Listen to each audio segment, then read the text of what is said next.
What up, everybody? It's June 4th, 2024. About to drop a live stream in the middle of the day. It's kind of hot outside. I don't feel like going outside anyways. 103 degrees. I was working out in the garage and all of that. Let me know if my sound is coming in clear. Also, remember, this is also being streamed over on the Facebook side. So, again, Facebook people, you probably can't comment, or you can comment over there. I just can't see it because I'm just running YouTube right now. What up, rideshare? Lisa, what's good, lady? What's good? NGB, you're second. He's like, first, be going too slow. Man, they be on it. They be on it. What up, Ryan? Hey, life on the West, everybody's like, first. They be running into it. Rideshare Lisa was actually first. All right, cool. Coming in good. Yeah, hey, this podcast today is going to be a little different. You know what I'm saying? It's going to be we're going to talk about common sense, because I think that's what's missing. That's what's missing. Common sense is missing in a lot of what we're doing. Narratives are being sold. And if you're watching the congressional hearings right now with Dr. Fauci, you understand what I've been talking about for the last 3-4 years. Common sense and narratives are everything surrounding us right now, even with Lyft. There's a new narrative right now. I was looking at the professor's channel earlier, and he was saying something about how David Risher is saying, you know, if you do rides on Lyft, these are the best tippers on Lyft. So do rides at these places and you're going to get a good tip if you do this on Lyft. This is what the narrative is. Just like with the whole COVID thing. Hey, if you do what we say, you're going to be better off. And we saw what happened with that. So what Lyft is doing right now, saying, hey, if you do rides at concerts and to ice cream shops and you do rides to the airport, you're going to get a tip. I'm not driving for an extra $5. I'm not driving for an extra $10. What they're trying to do is they're trying to control everybody from converting rides by saying, if you don't convert concert rides, you're going to get a tip. If you don't convert airport rides, you're going to get a tip. No, we're not driving for tips. You're paying too low. So when you pay too low, tips don't matter. Nobody, and half the tips are stolen. You can see they want to talk about tips, but they never talk about stolen tips. They want to talk about who's the best tippers. Let's talk about the stolen tips. Common sense is drivers know our tips are being stolen. Common sense says, hey, maybe you guys should cover stolen tips. Narrative is we're tired of people converting. So tell them, if you stop converting our concert rides, you guys are going to get tips. Back to common sense. Our tips are getting stolen. So don't come online talking about where the good tips can come from if our tips are getting stolen. Common sense. You're right, Lisa.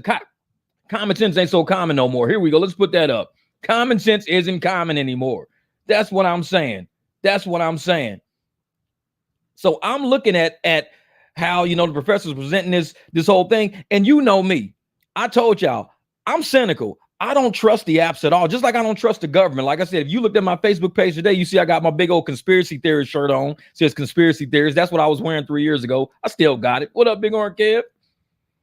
So when I saw the article, instantly I think, why would they put an article out like this? You got to think in terms of narratives being sold. If you're not thinking in terms of narratives, you're a sheep. You're following right behind. You're a sheep. You're a pigeon. You following exactly what they're telling you to follow. So what you got to do is say, why would they put out an argument talking about tips, but not stolen tips, as we've been saying? Why would they put out an argument saying, hey, man, if you stay on the app, you're going to get paid more if you stay on the app, and they're going to tip you. We're not going to pay you more. These people are going to tip you more if you do these kind of rides. No, it's a narrative to stay on the app. Carrot in the stick.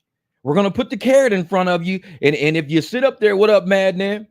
And if you sit up there, go gig it. We're going to let you keep doing rides for us. And that tip's coming. Trust me, that tip's coming. Just keep driving for us. That tip's going to come. Go to these places and do the rides, though. What up, Hot Facts with Robert Reese? So they know they overcharging people at these concerts. They know that. They're overcharging people for the airport. They know that. We're getting underpaid in each. So when we see a surge for $10, we know instead of a $30, $40 ride, this person's probably paying $75, $80. You're paying an extra $45, but we're going to get an extra, supposedly extra 10 on a fare that's already too low. So really a surge is only paying us what we probably should be getting for the normal fare. So because it's a concert and, oh, Jeff, we're going to pay you $40 for this ride. Well, you charged them $119. Why are you giving me 40 for you just charge somebody 119? They want you to do these rides because they know they can overcharge people for those rides. Surge is not for a driver. Surge is for the apps. The apps can justify this is why it's 120. It's a concert. We say we know you paying a whole lot. You probably pay. I'll do it for like 75, 80. That's fair. The rider think it's fair for me to get 75, 80. I did when we just did the concert the other day. I took a guy and I got it on my app. I think I put it in a membership group showing I did that ride $6.55 for 1 mile. $6.55. He just had to leave the concert. He was going home. As soon as he got in the car, he said, hey, man, and it was him, his wife, and their 2 kids. The kids was older, and they wanted to go to Circle K. I was like, okay, well, I'm going to cancel this ride, and I'll take you to Circle K because I'm not adding it as a stop. It's only a 6.55, 1 mile right around the corner. I'm still in the same area. So I said, no, I'm going to cancel it and do it for 15. We get to Circle K. It was taking a little bit longer. Then they started blocking roads. By the time we got to his house, like 30 minutes passed. The dude gave me a $50 bill. See, on Lyft, I would have got $6.55. I would have got $6.55.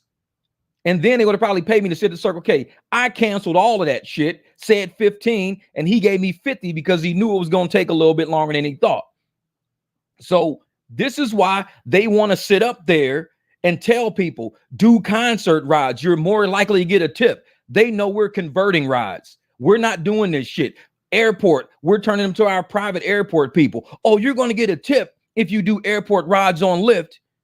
No, we're not, because you're going to steal it. You're not addressing the theft. Address the tip theft. Then maybe riders and drivers will start listening to what you're saying. Nobody listens to these bullshit articles. That's why I don't even report. Like when I see articles in the media from Lyft, from Uber, I don't even present the shit no more because it's garbage. It's trash. It's narratives behind it. They don't want people to really go out there and get money. They don't want us to realize we're independent contractors. They never discuss the litigation they're going through. They make everybody sign NDAs. They never discuss the theft people are going through because they want to make sure you stay driving and thinking you're going to get money. So we got to have a common sense approach to the shit we see on YouTube, to the shit we see on all these articles. If you don't have a common sense approach as to why are they putting this story out right now, it's all paid propaganda, all paid propaganda. Yeah, Lisa, I'm telling you, a lot of people like in the membership group have information that people on the outside don't see. So I'm just referring to stuff. And like I said, you guys got the inside track on everything. Because I believe on the outside of that group, there's a lot of haters out here and they want to diminish and see what we do. Just like how I used to talk about Venmo all the time. I would talk about Venmo. Uber said, hey, you guys can pay through Venmo. They watching us. I kept saying, why do we got to use Maximo, Solo, and Para? Because they don't want to put the per mile on Uber and Lyft. Uber and Lyft could put that shit right on the screen if they really wanted to see it. If they wanted to know what the per mile was, they would just throw it on the screen so we don't have to use these auxiliary apps. What did Lyft do? Hey, we're going to put it on the screen. We're going to show you what this is per mile. Lyft just started that shit. They watching. So trust me, I'm not a genius. I cannot tell the future. I'm telling you right now to your face, I cannot tell the future. So why is every time I say use Cash App, use Venmo, use the QR codes, Uber comes out with, hey guys, you guys can pay with Venmo now. I didn't know that was going to happen. I was saying that the whole time. I didn't know Uber was going to do that.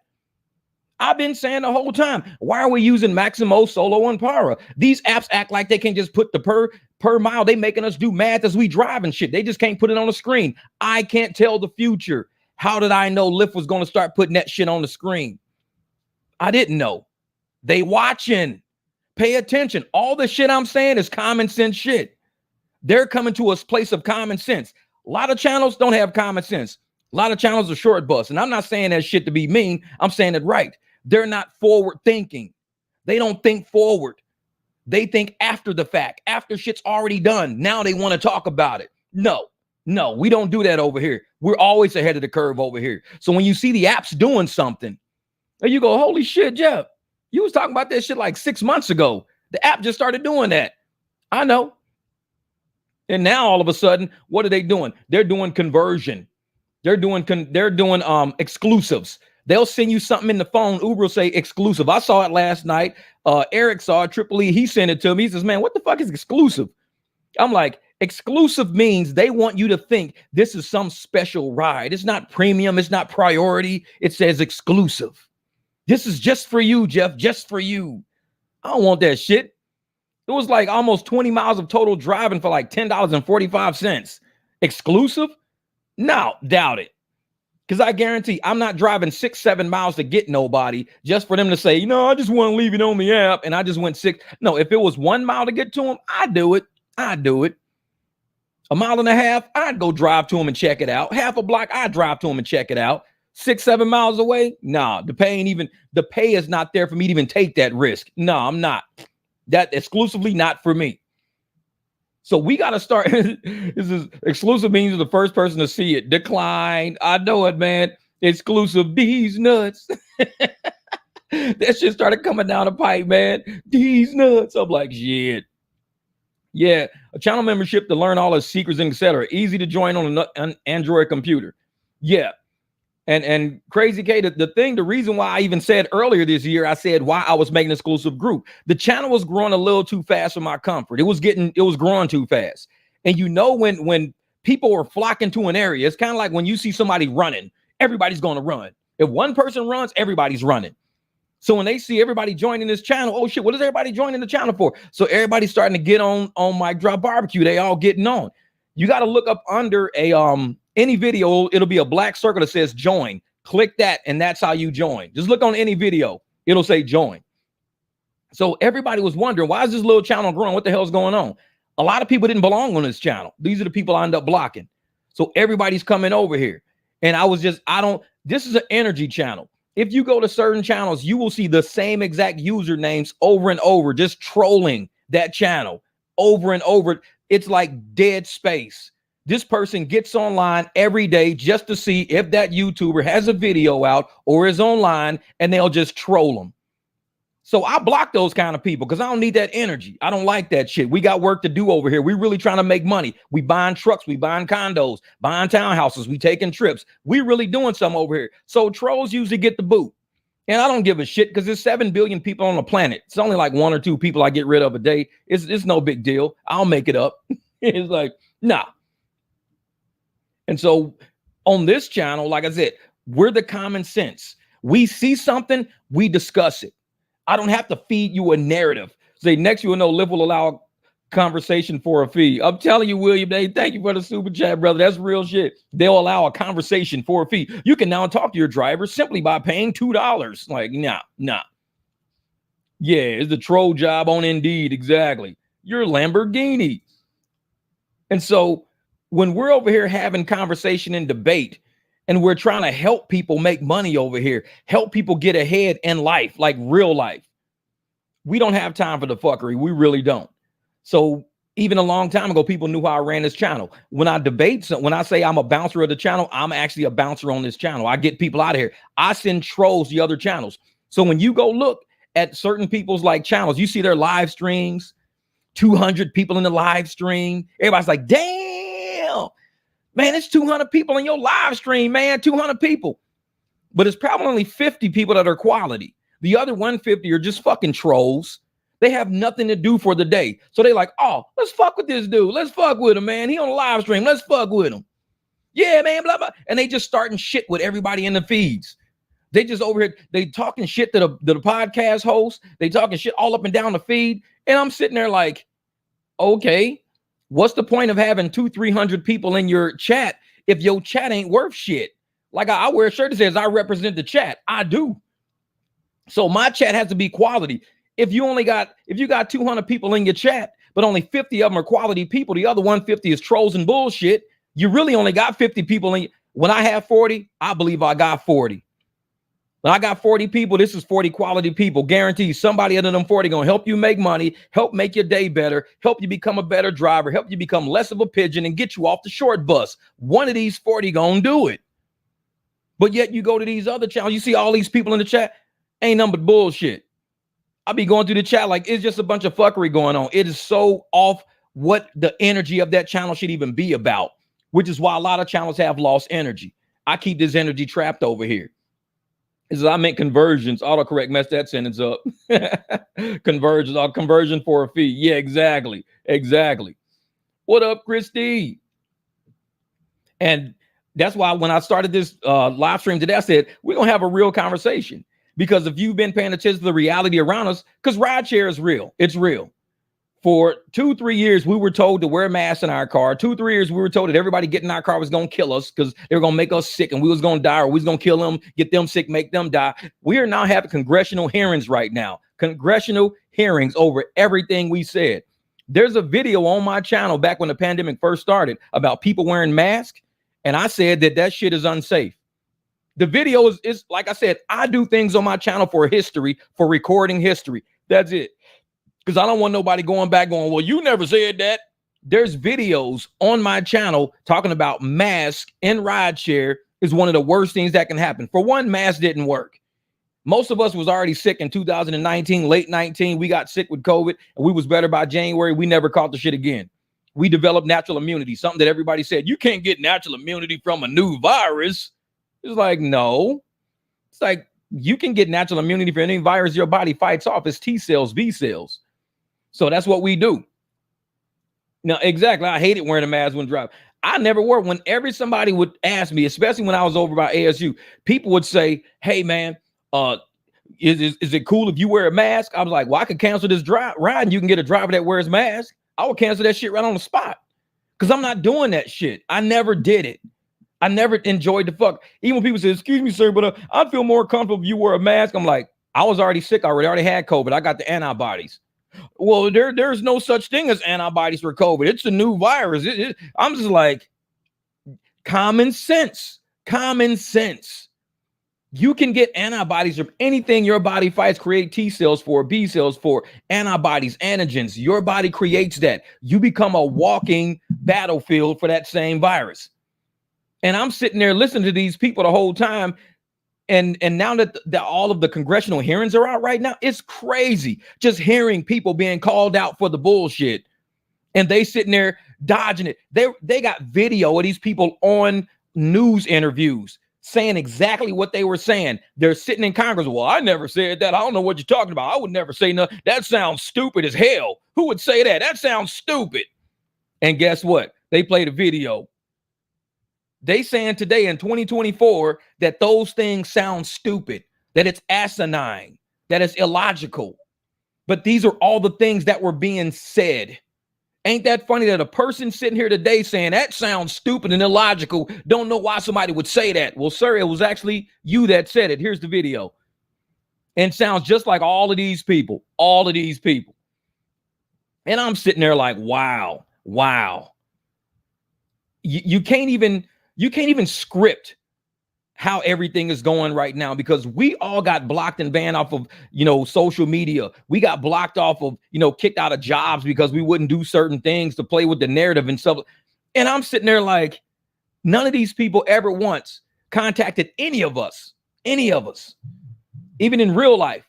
Hey, man, this Dave, bruh, you know what? I thought about it. My wife thought about it.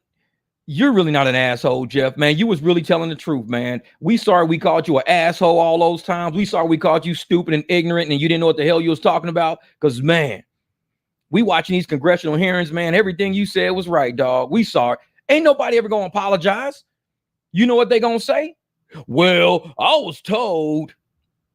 And if you look at all my videos, what do I say? Watch who you listen to. Or you might end up in the same boat they in, and you might not want to be in that boat. How many times have I said that shit? Because it's about narratives, following people's narratives. When you follow people, you end up in the same boat they're in, and you might not want to be in that boat. I used to wear a shirt that says think.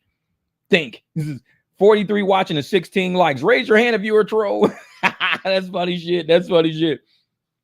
And this is the thing, Megan, and I tell people all the time, the narrative that I tell people to follow is your gut instinct. That's the only narrative you should follow. If you can't trust your own gut at this point in your life, you haven't had enough experience on this planet yet. Because I trust my gut instinct. When I read shit about Lyft, when I read shit about Uber, I read things about the government. First thing I do is go, man, that sounds like this. Like when I read this hush money shit. Like I said, I'm going to keep it real for y'all real quick. Man, this is my gut. You are not an asshole. Hey, thank you, Gary. I appreciate that, brother, my brother. Man, they call me that though. They asshole all the time.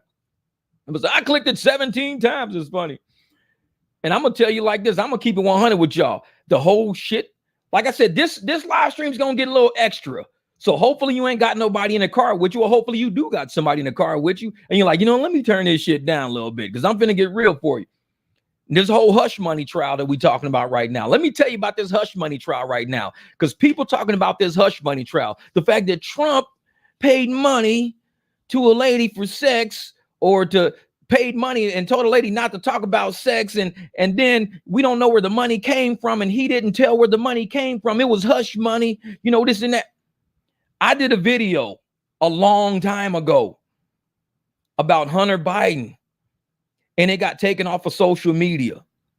It was about a kid. Hunter Biden has a 4-year-old kid. I did this video almost 4 years ago, and it got taken off of social media.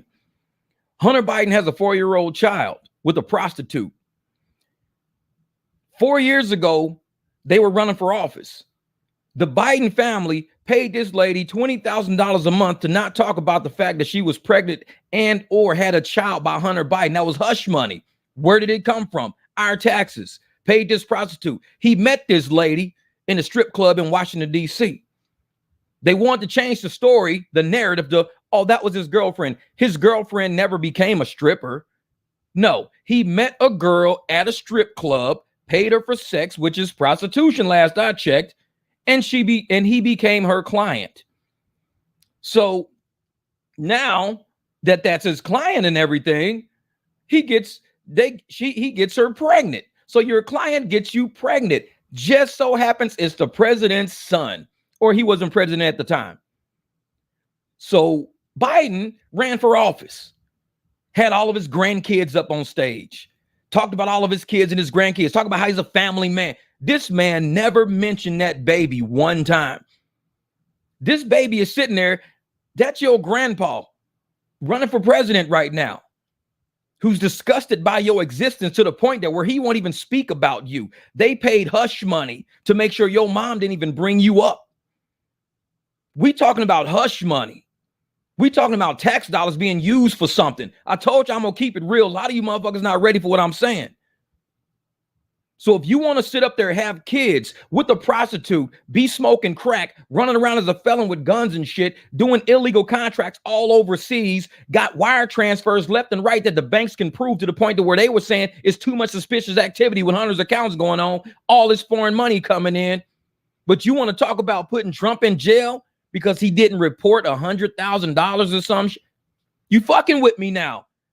You're trying to make me buy this narrative that he's a criminal. No, he's the one that will expose all of this bullshit you're talking about.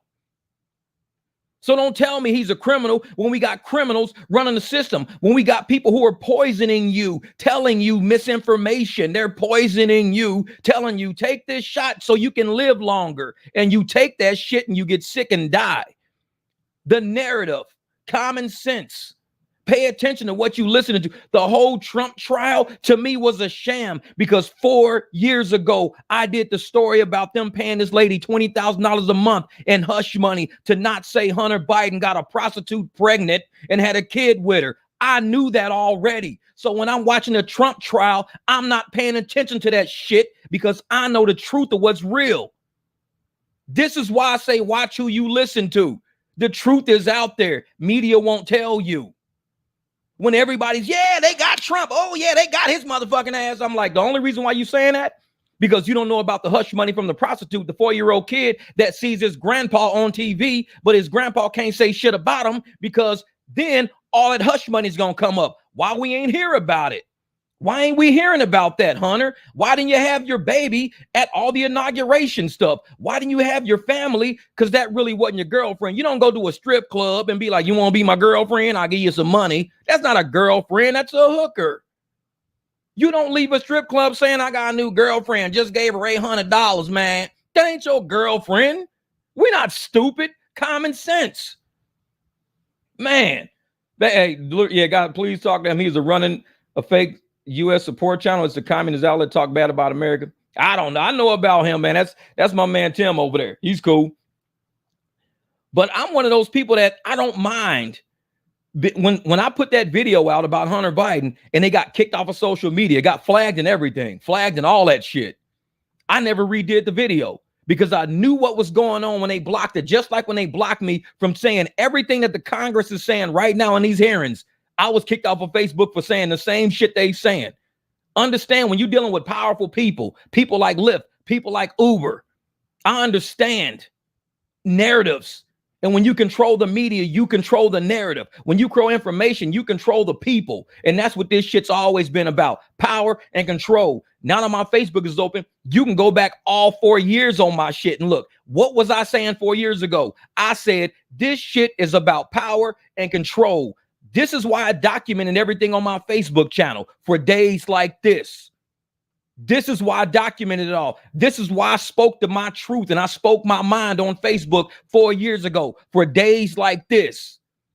Because people would know the truth one day. And I wanted to be a part of that truth. I didn't want to be a part of no bullshit. Never been a shield, never been a gimmick, always been controversial, always been in motherfuckers' faces. People never liked me and I've never given a shit. I've always stayed true to it. Knowing you don't like me and I don't give a shit, but you know I'm telling you the truth, and that's why you don't like me. And I'm cool with that because I'm not going to be fake and phony just so a motherfucker say I like you. I don't like you anyways. I'm still going to tell the truth and I don't like you anyways. So when I look at all this shit going on around us right now, the narratives being sold with Lyft, with Uber, with the government, knowing that Tony West is at Uber, knowing the government is using Uber and Lyft for surveillance tactics and shit like that without saying nothing. I'm one of those people that's willing to speak on it because I'm human. I'm real. I just so happen to drive a fucking car. Some people are drivers to the point where they think they were born for this shit. I'm a driver. I'm a driver. I don't do anything but drive. I don't talk about nothing. I don't say nothing. I don't talk politics. I don't talk religion. I don't talk sex. I don't talk government. I just drive. I'm a driver. That's what I do. I drive. I just so happen to fucking drive. I'm not a driver. I'm Jeff. I'm a human. Go look at my Facebook page and you'll see when it says job occupation, it says human being at planet Earth. It said that since I started that channel in 2009. It's always said human being at planet Earth. Well, what do you do for a living, Jeff? I'm a human being at planet Earth. You know how many jobs I've had since I created that Facebook channel? I've never changed my occupation. It's always been human being at planet Earth. That's what I've always been. Because I know I'm going to keep it 100 with motherfuckers. That's it. So you're a professional, Jeff. Exactly. Yeah, until they will come out of the woodwork. Oh, yeah. Oh, yeah. Oh, I know it, man. Some people can't handle it, man. The truth hurts. They can't handle it. And I'm just one of those people that don't care how people feel. I'm old school. I'm from the fuck your feelings era. I don't care how you feel. You think I'm gonna mask the truth up so you feel better. You think I'm gonna put sugar on some shit and tell you it's peanut butter. No, it's shit. I just put sugar on it. I'm gonna tell you the truth. You eating a shit sandwich. I put sugar on it so you can kind of take it in. Oh, fuck that. I'm gonna tell you the truth from the get-go. It is what it is. If you don't like it, it's not my problem. Not my problem. So when these congressional hearings are going on, all it's doing is bringing up a whole bunch of old feelings, old friendships that got destroyed. A lot of people friendships got destroyed. Families got destroyed. Relationships ended. All over lies and bullshit of what you're seeing in these congressional hearings right now. I told motherfuckers back then, I walked away from a lot of people happily because I'm not going to play stupid and inject myself with chemicals and shit just to be your friend. If I'm not your friend because of who I am, my strong stance on believing in what I believe in and standing on what I believe in, if I'm not your friend because of that, we ain't got to be the same. I don't have to be just like you. Just know who the fuck I am. Be like, Jeff, you my friend. Why? Because you real. You real. You ain't nothing like me. You a Republican. I'm a Democrat. You believe this. I believe that. But I'd rather have you on my team because you just keep it real, man. Motherfuckers didn't like me because I kept it real. And if you don't like me because I keep it real, I shouldn't be around your ass anyways. All you doing is helping me make a decision. I don't need to be around this motherfucker anyways. I keep it real. And I'm cool with that. Because I was born in 73. I'm still alive because of decisions I've made up to this point. Getting rid of people, bringing other people around. Getting rid of people is like a system. You purge, you pull. You purge, you pull. I purge motherfuckers all the time. I purge people I've been married to. Women I've been married to. Purge, Pull new people in. Because sometimes you got to purge that shitty energy to get better energy around you. Like I said, I was born in 73. These people I met along my journey to death. So I'm meeting motherfuckers, marrying them, getting involved with them. They're not good for me. Purge. Pull new people in. I'm okay with that because I'm only an entity in this whole fucking universe. I'm nothing special. I'm just one out of billions. One out of billions. So when I look at everything, I say, Jeff, if you don't stand on what you stand on and keep it 100, you're going to be just like the rest of these lying motherfuckers out there. Look at them all sitting in these congressional hearings. All of them. They making all these people look so stupid. All the people that we used to call friends look stupid because of these people who are sitting there lying in congressional hearings, committing perjury. We never said that. It wasn't supported by science, so why would I say that? Play the video. It's like, okay, play the video. So when they go back and they play the video, well, this is what you said to these people. You told these people this and this and this and to follow the science. And everybody is in the comments all over. Follow the science, Jeff. You're not a scientist. What's up, Bubba Sue? Follow the scientists. Thank you, Billy. I appreciate that, brother. Man, you got to go out there and get that money, man. Got to go. Hey, help me grow leaps and bounds. Hey, take care of your family. I've always been on that shit from day one. Anybody who knows me say, hey, I'm all about family. If you ain't taking care of your family, get the fuck away from me. And that's even on people that I've been in relationships with. If you ain't taking care of your family, get the fuck away from me. Because if you ain't about family and you out for self, stay away from me. Because I can't roll like that. I need a certain base of people around me. Because I will fall one day. And when I fall, I need to be caught by the people up under me. Not motherfuckers around that's crabs in a bucket saying, ooh, I'm glad you fell. Let's pull him down even lower. Fuck that. I can't deal with that. Yeah, only science is Frankenstein. And so when they sat there and they told all these people, follow the science, and had all these people saying that, people in our circle, close our lives, follow the science. You guys aren't scientists. These are scientists. Today, 2024, these same scientists are sitting there going, we never said that. We don't know where these people got that from. Misinformation is dangerous.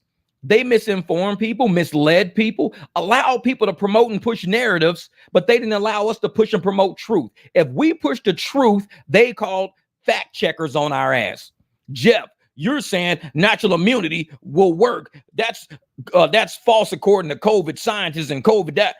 Jeff, you're saying this and that. Fact checkers would get us because they said that everything we were saying was not factual. It was not based on science.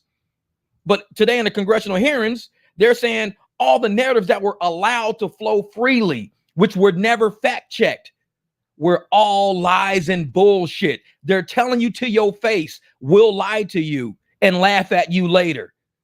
Lyft will tell you that. The government will tell you that. We'll lie to you and laugh in your face later because they all sitting there right now.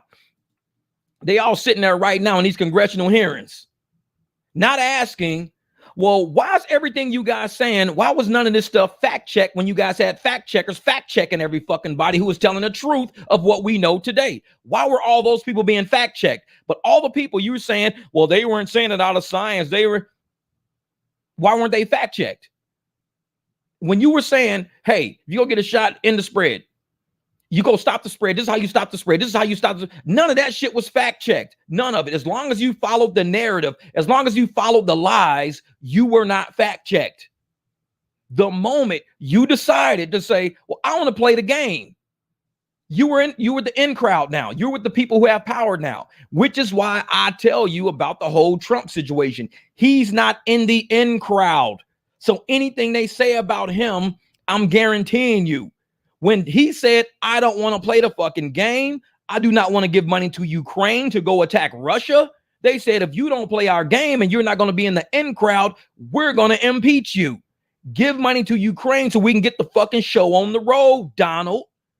And he said, no, I'm not doing it. Oh, we're impeaching you. Why not? Because he's saying that he don't want to give money to Ukraine unless Ukraine can say we're going to benefit the American people in this way. He's doing a this for that. He was doing a this for that. How are you going to use our money from our taxpayers and pay us back to what are you going to do for us? That's what he was saying. He got impeached for saying that. So when This current administration said, we're going to give all this money to Ukraine. You don't have to account for it. Whatever you need, just ask for it. Whatever this and that, send us immigrants. We'll take care of them too. What about the American people? Well, fuck the American people for right now. We got bigger problems than the American people. Well, you're an American president though, Biden. Why are you saying fuck the American people? You got bigger problems. Well, Ukraine's a bigger problem than America. How? You're using American dollars, American taxpayers' livelihoods. And you're sitting there saying the American people, we're not worried about them right now. I told y'all this live stream is going to get real. We're not all drivers. Some of us are intellectual fucking people. We do have debate and conversation.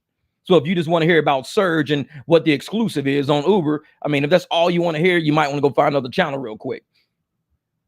So when I'm sitting there seeing all these people say Donald Trump should be impeached because he didn't give Ukraine money, I'm like, do you know why he didn't? No, but he should have, because they told him to. They told you to take a shot. They told you to take a booster. They told you to take 2, 3, but they told you to take 4 boosters. They told you to take 5 boosters. They'll tell you whatever they need to tell you, hoping you follow. And if you don't follow, they call you a threat because you don't follow. I was a dangerous human back then because I had to be fact-checked. Jeff's dangerous. Any of your friends who are anti-vaxxers are dangerous. And I always said, I'm not anti-vaxxer. I got all the vaccines I've needed to make it through my life. My sons both have all the vaccines they have to make it into their life. We just don't put mRNA in our bodies. That's all I'm saying. It's untested territory. No experiments have been done with mRNA in the human body at that level. We don't want to be fucking guinea pigs for this. We don't want to do it. Oh, you're an anti-vaxxer. They try to label you real quick. So when they label you, they can put you in this bucket and throw you out in public like, hey, look, y'all, an anti-vaxxer. Here's a guy who's against vaccines. They're making shit up. Even when you can say to your face, here's my vaccine record of all viral vector vaccines. Viral vector vaccines are vaccines where you take a dead virus and you create a vaccine using a dead virus. That's viral vector vaccines. mRNA vaccines are where you don't use any of the virus. You're creating RNA instructions. It's modified instructions as already as mRNA, modified instructions. You're telling your body what to do if you see a vaccine that has these characteristics. You never use the virus itself. So we have viral vector vaccines, which makes us not anti-vaxxer. But yet, if we don't take mRNA, one vaccine which has never been tested, completely experimental, you're an anti-vaxxer. Follow the fucking narrative. Understand what they're doing. Understand what they're doing. So when they're sitting in all these congressional hearings right now, these liars are the people who put Trump in jail. Think about it. These liars who lied to you to your face are the people who saying we're honest. We're going to put Trump in jail. We're honest people. These people who were paying $20,000 a month to hide a prostitute's child during the election campaign, who also said during the election campaign that Hunter's laptop was not real. It was a hoax that Russia created in the media. There is no such thing as a Hunter's laptop. No such thing. That was a lie too, because we found out there is one. Well, they're trying to put him in jail. William, pay attention, man. If you ain't, why would you say Trump is in jail? You ain't seen Trump. No media outlet has said that. They're trying to put him in jail right now. They're trying to incarcerate him. He still has the appeal process. He just got found guilty the other day. So he has to go through the appeals process. You do have a right to an appeal. So you don't go to jail immediately if you can post bond while your appeals are processing. As your appeals are going, you're out free to do whatever you want to do. So he's not in jail. He got found guilty and his sentencing is coming up. Even when his sentencing is coming up, they're still going to do the appeals process. This is far from over. And a lot of people who were applauding, just like when Fannie Wilson now was bringing his ass to court and everything. And they was like, yeah. They got him in court. Fannie's taking him to court. What happened? Fannie's boyfriend lost his job. She's about to lose her fucking job. She's now getting fucking reamed for fund violations left and right. And I told everybody, even on my TikTok page, I told everybody, this is what's going to happen. Her sitting on that stand under oath saying all of this shit is going to get her in a world of hurt. Oh, Jeff, you just hating on black women. I said it when she was on the stand. When she was on the stand saying that shit, I said, she's putting her foot in her mouth. She's hurting herself. She's about to get indicted for some shit. Jeff, you just hate black women. What's happening right now?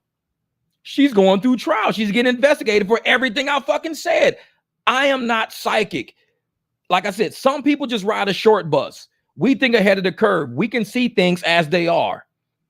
So when I was saying these things, it had nothing to do, completely nothing to do with me being psychic. So how is all the shit that I said coming true? And I'm telling you right now, I have no psychic powers. Common sense. That's all I'm saying. Why is everything that we've said has been nothing but common sense? That's it. Common sense keeps winning. It wins in rideshare. When I'm talking about, how Uber and Lyft are hurting independent contractors' ability to independently contract. They're trying to push a narrative to say, well, if you do rides off the app, that's like Walmart saying, if you buy something outside of Walmart, you can't force me to buy shit at Walmart, just like you can't force me to take a ride on Lyft. You can't force people to do something. It's illegal. Slavery ended a long time ago. But we have a lot of people on these apps that are slaves. They don't realize slavery ended. Somebody walks up to your car, you can quit driving right there on the spot saying, you know what? I was going to take you, but this is my last time ever. I'm done with rideshare. And you never have to turn the apps on again for eternity after that. You have that right. And if you turn the apps off, when a person walking up to your car, you cancel, hey, why'd you cancel my ride? Actually, I thought about it. I think I'm just done with rideshare. They can't call Lyft and Uber. We were walking into this guy's car and he quit rideshare. He like completely quit rideshare. Lyft can't hit you up. Hey, did you just completely quit rideshare when somebody's walking into your car? Yeah, I'm just done, man. I just completely. Oh no, you got to do that ride. What are you doing? You accepted that. You need to do that ride. You got to pick that person up. We got money to fucking make. They just paid $100 for that ride and we're giving you 36.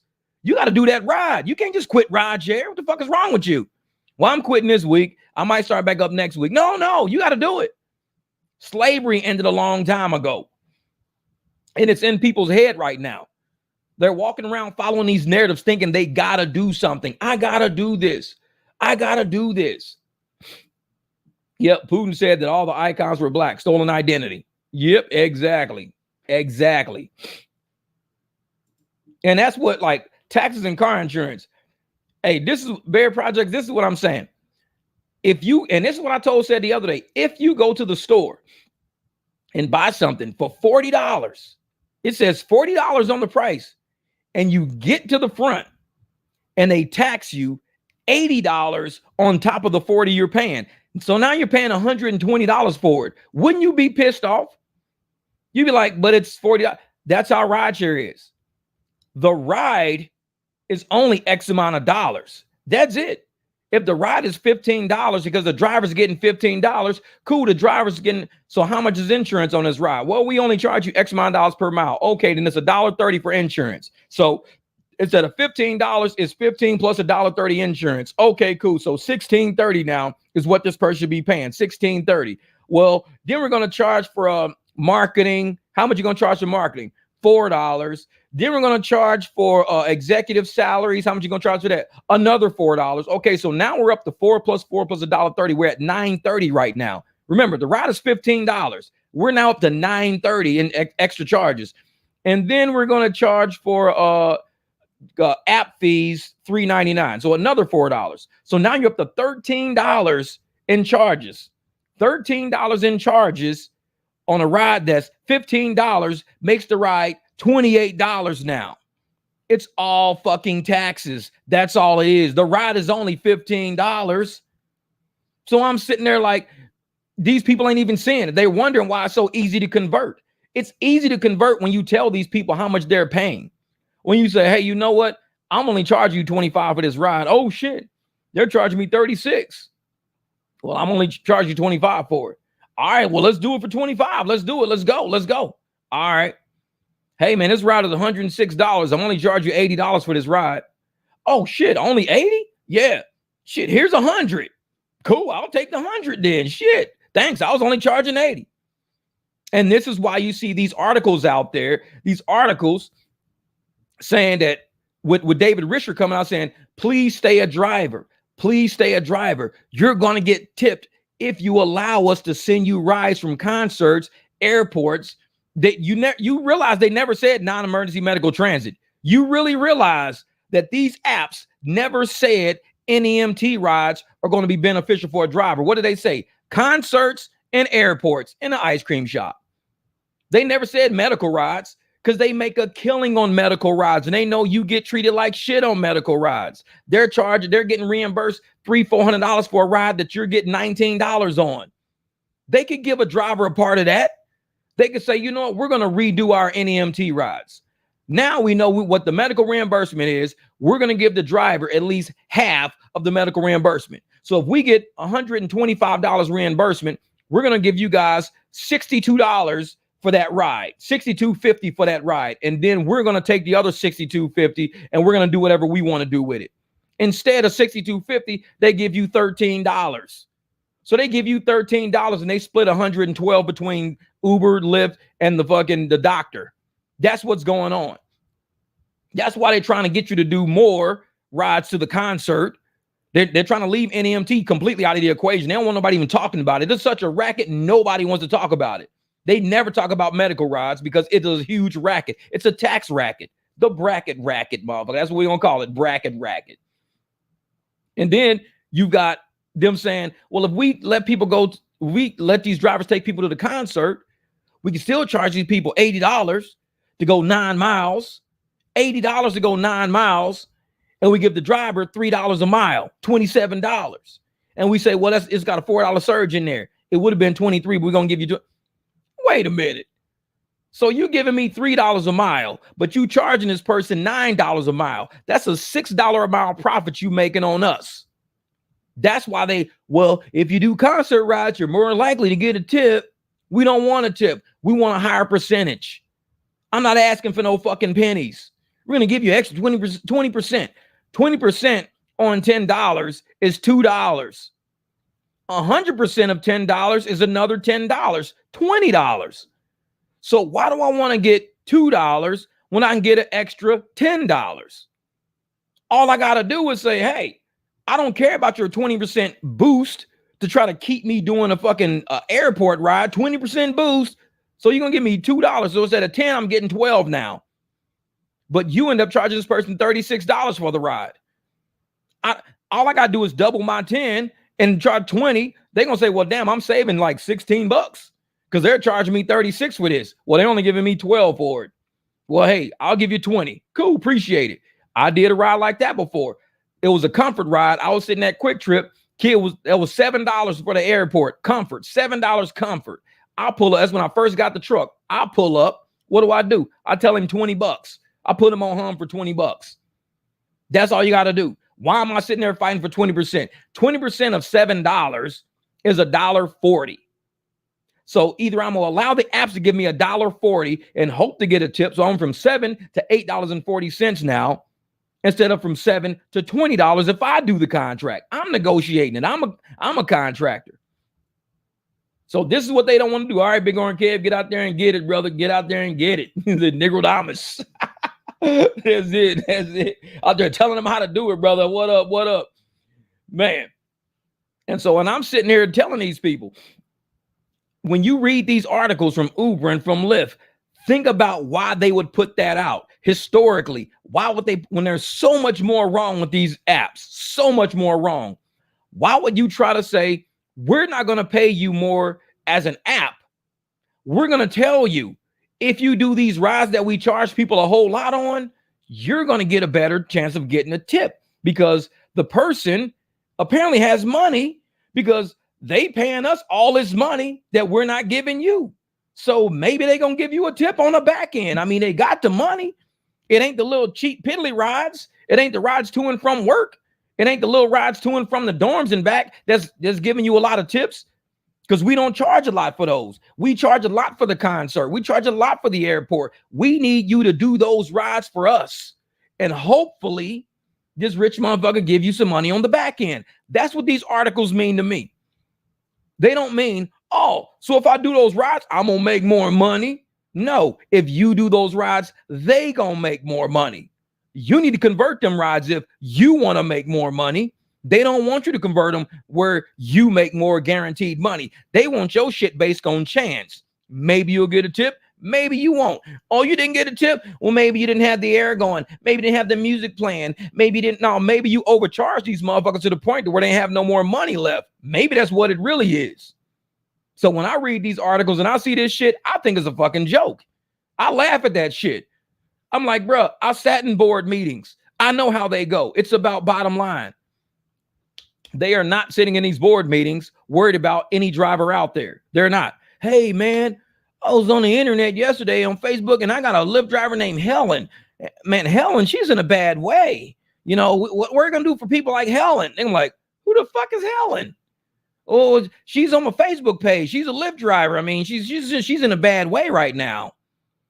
They're like, we don't give a shit. We're here to talk about how we can increase our revenue for this quarter so we can all get our bonuses, and we might have to reduce some expenses by laying motherfuckers off, and you might be one of the first ones, you Helen-loving motherfucker. You might be the first one out of here. Oh, sorry, I won't mention Helen again. Yeah, don't, because your ass is out the door the next time. They ain't in the boardroom talking about Helen. They ain't talking about Jeff. They ain't talking about Abby. They ain't talking about Miss T. They ain't talking about nobody who drives. Because what do they say? If you want more money, better hope for a tip. That's what that article told me. If you want more money, you better hope for a tip.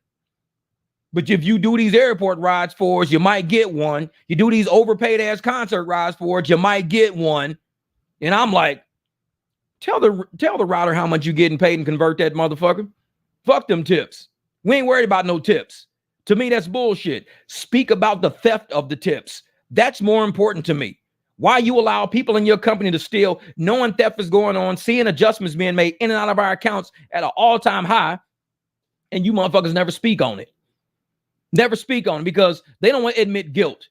When you admit guilt, you open yourself to an audit. When you open yourself to an audit and an investigation, now you're going to have possible crime going on. You might have people being walked out in handcuffs, supervisors, managers, employees, staff, everybody being walked out in handcuffs for robbing contractors of the money we earned, robbing us from the money we earned, the tip we earned because we played the right music, the tip we earned because we had the air conditioner, the car was clean, we did a little special stop. Man, I'm gonna tip you $10.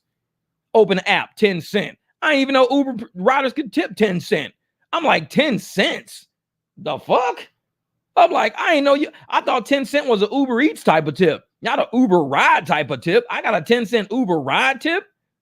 Like, come on, man. Y'all motherfuckers are stealing from us. Man, Medina, y'all, hey, you know how I am, man. A lot of drivers don't like me, but I'm cool with that shit. Because like I said, we got a small group over here, and we keep it contained like that. Because the bigger the groups get, the messier the shit gets. Too many cooks spoil the soup. And we all over here cooking.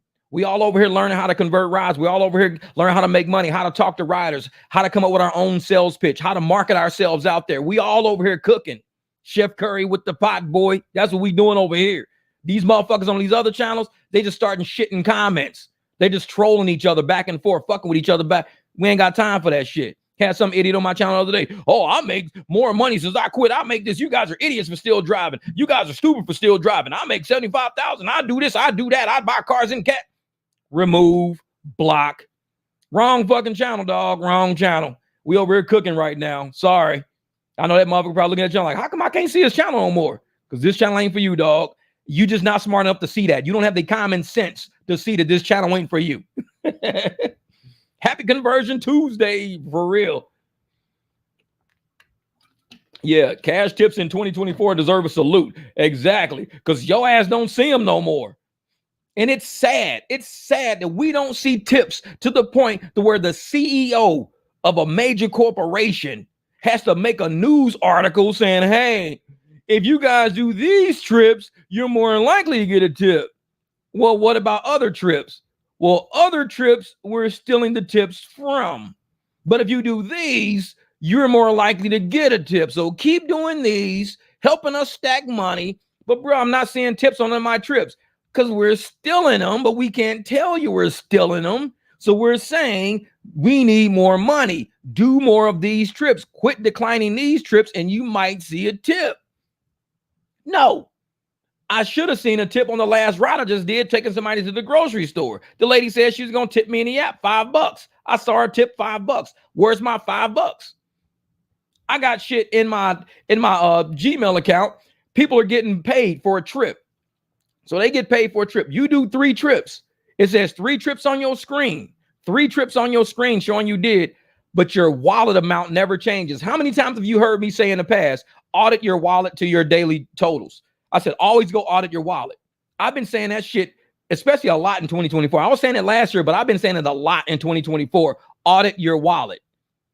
Dude did 3 trips, but the wallet never changed. His daily total changed. His daily total had the trip in it, but his wallet was the same amount with the 2 trips. It never changed. So he kept sending support, and support was like, we don't know what you're talking about. We don't know what you're talking about. So he started screenshotting, sending shit. He sent all his totals in. Why is that my wallet? Oh, well, we don't know. Are you just not going to pay me for that trip? What is going on? You're not paying me for that trip. I got the whole conversation in my Gmail. So finally, the next day, they adjusted his wallet to where it took a whole day for them to adjust it after he had to fight for a trip that he just did that should have changed in his wallet. Oh, his screen changed. He could see it on his screen. Oh, 3 trips, $52. Woo, good deal, good deal. But he go look at his wallet, $32. Wait a fucking minute. Where's that last trip I just did? You got to audit your wallets. This is how they're getting drivers. People ain't paying attention. Oh, yeah, Brand. That's what they do. Oh, they steal the surge bonuses all the time. Man. That's the truth. Hey, bro, this is what it is. The art of declining bad offers, declinology. We've been on that shit for a long time. I was wearing this shirt back when people was like, you going to get deactivated for declining too many trips. I tell motherfuckers, I can't tell the future. I cannot. I've never professed that I can tell the truth, that I can tell the future. I only tell the truth. When I make these shirts, it's the truth. You got to decline shit that you don't want. You have a right to do that. You're going to get deactivated. And here we are in June. Everybody's got low ARs now. Remember, we were the only small group with low ARs. Now everybody's got low ARs. Nobody really brags about a high AR because they look stupid right now. It's like bragging about, oh, yeah, I just got my vaccine. Big ass fucking patch on your shirt. Got vaccinated today. Look at me, vaccinated. They have to sit up and listen to these congressional hearings right now. Like, yeah, that shit didn't work. That's what we're being sued for it. And you got motherfuckers walking around with goddamn stickers on their fucking shirt. Got vax today. It's like, yeah, okay. I didn't get the email yet. Do I need a new t-shirt? Did you get my email? I haven't read email today yet. But I'm getting to it. I wake up, eat breakfast, kind of ripping around and do shit. I kind of get the email yet. But see, what you don't see is the trash. Let me see something. Like, it says trash. Fucking trash rides. That's what I call them. Trash rides. Man. So yeah, you got to stick it on the phone for 2 hours. Well, here we go. And that's right, William. That's how they get people's money, because they just give up and they don't audit the payouts. So if you're not auditing each payout you get, that's like having a cash register. Let's say you got a cash register and you're ringing up people all day. Your tape should match what's in the register. Give or take a few pennies, because people miscount here and there. They miscount. But if you short $200 in your cash register at the end of the day, that's not a lack of miscounting. Something happened. You got to go back through and start looking at transactions and tape. You got to say, okay, let me start looking at the tape. And you start seeing the cashier saying, okay, that'll be $42.45. She rings the shit up. And all of a sudden, as soon as she finished ringing the shit up, you see her hand go in her pocket with the money. That's what Lyft and Uber are doing. They're ringing the rides up on your screen. So your tape is saying the same thing. Your register tape says one thing, but the cash in your register ain't. Nah, they're bypassing the wallet and they're saying, thanks for that ride, we'll keep that. Thanks for that surge and that bonus, we'll keep that. Yeah, the bin is full. Exactly. The bin is full. All trash rides.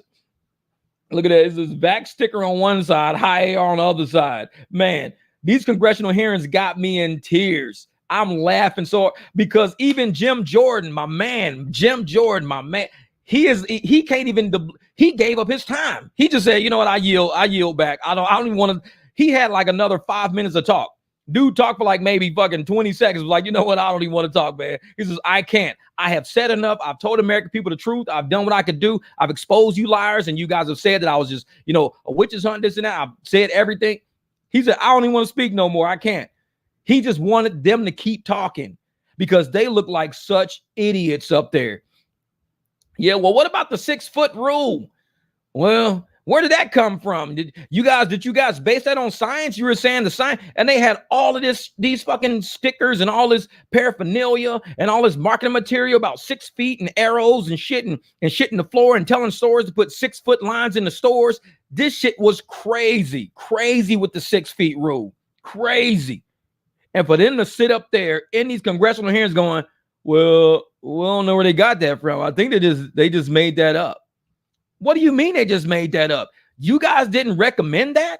You guys didn't tell people sick? Well, it wasn't like based on science or anything, it just, they just made up a number, and we just kind of ran with it. Wait a minute.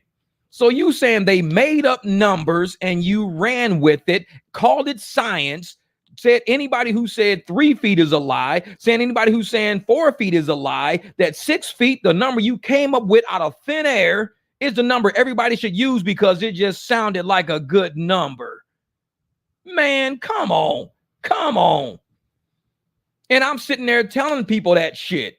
Exactly. That's right. 666. Exactly. The number 6 just sounds right. When you're evil, the number 6 is your favorite fucking number. It's not that it sounds right. To you, it is right. I love the 6. Give me 3 of those bitches. It's like, exactly. You motherfuckers are evil. That's why. And I'm sitting there going, man, they're going to sit up there and act like all of us who were saying the shit wasn't making sense. We're like, man, why do I got to stand in line 6 feet away from these people and we're outside on a windy day? If I'm 6 feet away from you on a windy day, even me speaking, the wind will carry whatever I'm saying, like whatever droplets. It'll carry it to you. The wind is blowing. The air is not stationary. Why are we standing 6 feet apart outside in the wind? It's not like the wind will go, oh shit, stop blowing, man. These motherfuckers might have COVID, man. They're all 6 feet apart, separate, blow around them. Don't go through them because you might cover the shit they speaking up in line a little bit. They just said in the congressional hearings, we just made it up. It sounded like a good number. We just made it up. And we was always debating that logic. And people were like, well, because 6 feet, this is how stupid people were. Well, because science, it said 6 feet, this is what happens because it would die after like a foot. And then after a foot, it would have a funeral from the 2 foot to the 3 foot is the funeral. Then they have the wake from 3 foot to 4 feet. And then it would resurrect. And then it would die again. And then you wouldn't catch COVID because it would die, live, wake, funeral, resurrect, die. Now you say, motherfucker, you just making shit up as you go along now. None of that shit sounds right to me. I'm like, this shit don't make no common sense. And we were told, and even we had motherfuckers that were painters. We got expert scientists. I get paid $200,000 a year to be a scientist. And you had motherfuckers like, I just spray paint buildings, man. And when I spray paint still get in my nose. Are you huffing that shit? Because you sound right. It's like, yeah, so don't go too far. YouTube will put your ass in the corner. Oh, YouTube can't put nobody in the corner now because the congressional hearings are going on. If YouTube could do that, they wouldn't have the congressional hearings online right now. Everything I'm saying is said in the congressional hearings right now. So they would take all of it down. Not just me. I'm little. So why would they take down a little bitty ass fucking baby channel, but you got millions watching congressional hearings saying exactly what I'm saying? Wouldn't make no sense. Common sense. Title of this fucking thing. Common sense. It's like, yeah. But I believe you don't go too far right. Because if you could go left all you want, just don't go too far right. Man. Because if you're an extreme right, an extreme right is somebody who truly don't want to hear shit the left gotta say. To me, that's what extreme right is. Me, I'm right leaning. I like to listen to what somebody gotta say. I'll be like, okay, so what? Say it. Yeah, man. If you wear a mask and it's N95, you'll live a whole lot longer than just wearing like a sock on your face. I'm like, does it even make a difference? Does any of it make a difference? Yeah, it makes a big difference. What a guy over here huffing fucking paint who spray paints walls said it don't make a difference because he still gets spray paint up his nose with N95s. Well, that's because he ain't standing 6 feet away from the wall when he's spray painting. Spray paint can't travel 6 feet, man. That's my point. It's like these motherfuckers be mad, man. I think COVID was born in 2022 with a patent by Daszak or whoever spells his name. Dr. David Martin exposed all his patents. Oh, yeah. But this is the thing. COVID is a term that they created for coronavirus, COVID. I think it's coronavirus development. That's what I think COVID stands for. Actually, I made a shirt that says COVID on the back of it, it says control over vaccinated individuals' destiny. That's what my shirt says. I got it somewhere around here. It says control over vaccinated individuals' destiny. And it spells COVID right down the fucking thing. But I think it stands for coronavirus developed. That D is for developed or something. Because they always got some weird shit. COVID-19. Yeah, it was developed in 2019. So, but they had the patent for it. They just wanted to know when they were going to release it. D-Day. Coronavirus itself was found in either the 20s or the 60s. Maybe it was found in the 60s. And there's hundreds of coronaviruses out there. Hundreds of certain coronaviruses. You have to know the structure of the virus to say, okay, is this going to affect your lungs? Excuse me, is it going to affect your heart? Is it going to affect, what is this going to affect? So you got this whole class of coronavirus. It's a family. It's called the coronavirus family. Coronavirus didn't come out in 19. COVID came out in 19. Because COVID is the coronavirus developed. So you sit there and you mess around with these viruses and they call it gain of function research, which is what they're discussing in today's congressional hearings, how they were like, we never put money in gain of function research. And now they're all admitting, yeah, well, we paid for it, but so it's gain of when you tweak a virus to see if you can put it into a human body and what it would do to a human body, that's called gain of function. We are gaining a function by tweaking this virus, by taking some of the code out and putting our own code in. We're gaining a function. That function may be to kill somebody. It may be to make somebody sick. If we can make people sick, we can say, hey, we got a cure for what we created. So now you got the problem and you got the solution and you own both of them. It's COVID. That's all it is. They took coronaviruses and they call it gain of function. The Obama administration said that shit was illegal. Get it off American soil. Don't do gain of function on America's soil. Where you gonna go? China says it's okay. Cool, let's go to China then. Shit, China's like, we'll do it. Just send us some money. Come on over. Send us some. We'll do it for you guys. So of course they outsourced it all to Wuhan. So when they outsourced all that shit over to Wuhan, now they want to claim, well, it wasn't. And even Fauci in the congressional hearings, James, I knew you was a fucking robot from the future. So Fauci in the hearing, I never was, I was always open-minded. I never said it couldn't have been from a lab. I never said that. No, you said it in email to all these scientists who were like, it sounds like it was man-made. Even me, the idiot accountant. On my, like I said, my Facebook is open again. I had full-blown arguments with people on my channel saying, this is man-made. Jeff, you're stupid. How is it man? You're not a scientist, Jeff. I've got all the arguments still sitting on my channel. I never deleted none of that shit. You're an idiot, Jeff. Wow. I'm like, for one thing, if you cannot find evidence of this anywhere in nature, nature means natural. It's a conjugated from it. If you say nature, you got natural. If you cannot find the same sequence anywhere in nature, where did it come from? Did it come from space? If it came from space, let us know. A meteor fell. COVID came from that meteor. But if it didn't come from space and it came from this planet and it wasn't natural on this planet, we must have made it. That's why they call it man-made. Man made that.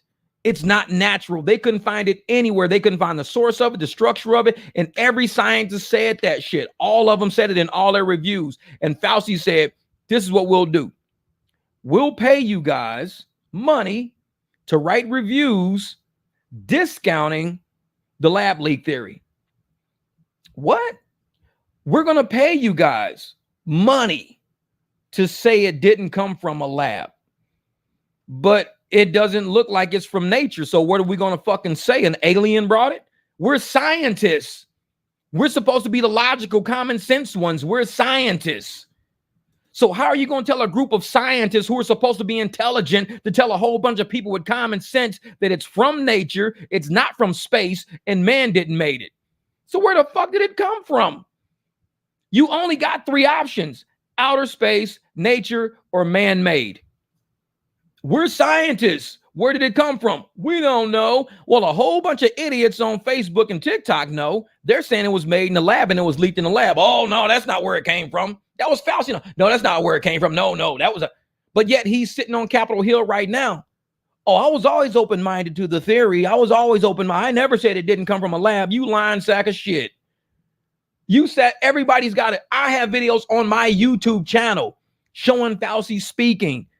Some of them are hidden because there's some pretty that I had to hide them back in the day when they was kicking people off of YouTube for that shit. But the videos are on my channel. Some of them are hidden. Some of them are not. If you go to my videos, if you type in Facebook or if you type in Fauci, you'll see some of the videos pop up. I don't think I have them in any playlist just because I didn't want to be kicked off of YouTube at a time when YouTube and Facebook was banning people for telling the truth. So I made the videos, but I hid them. Yeah, exactly. Lock his ass up. Yeah. I was kicked out of 4 stores and trespassed from Quick Check. Man, all because you didn't wear a mask. You don't got a vaccine passport. Exactly. Didn't it come from the Wuhan marketplace? And that's what they said. It came from a food place, but we can't find it anywhere in nature. So did somebody make it? Did they have a lab at the marketplace? Is that what you're saying? They had a man-made lab at the marketplace. Because if you saying it came from the marketplace, but you can't find no evidence of it anywhere in that entire marketplace or in that entire hemisphere, we're talking about the whole eastern part of the world, of the globe. The whole eastern part of the globe, which is a lot of countries, they couldn't replicate that virus in anything they could find. The sequences could not be replicated. So you couldn't find it from the marketplace you came from. So we said, expand your search. Okay, expand it to where? The whole city? No, how about the whole fucking hemisphere? We'll give you that much playroom. If you can't find it in the little bitty tinky little marketplace, we're going to open the fucking game for you. Find it in the Eastern hemisphere. Go for it. We'll wait. They couldn't find it. So if you can't find it in the whole goddamn hemisphere, you can't claim it came from a marketplace. So where did it come from?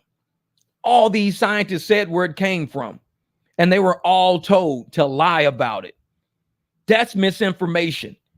These people are having congressional hearings and investigations for a reason. This ain't because they ain't got shit to do today. Hey, you want to go to Cold Stone? Nah. Hey, well, you want to have a congressional hearing? Fuck it, let's do that then. No, it's not like that.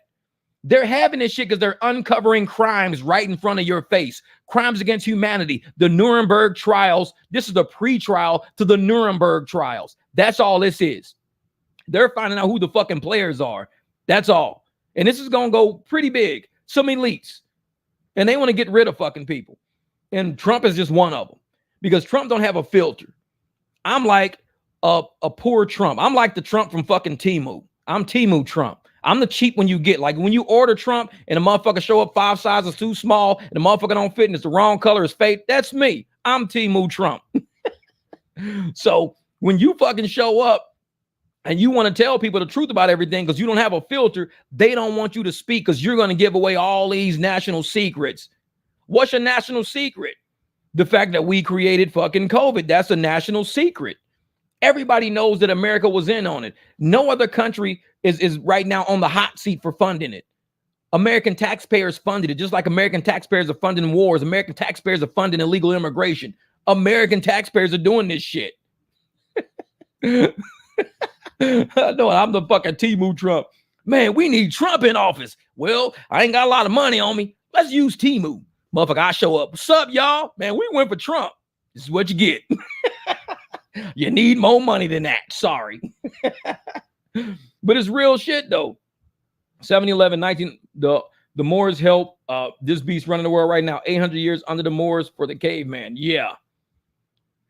Hey, the Moors, oh, trust me, that's a deeper conversation. That's a whole live stream right there, man. The Doors, woo.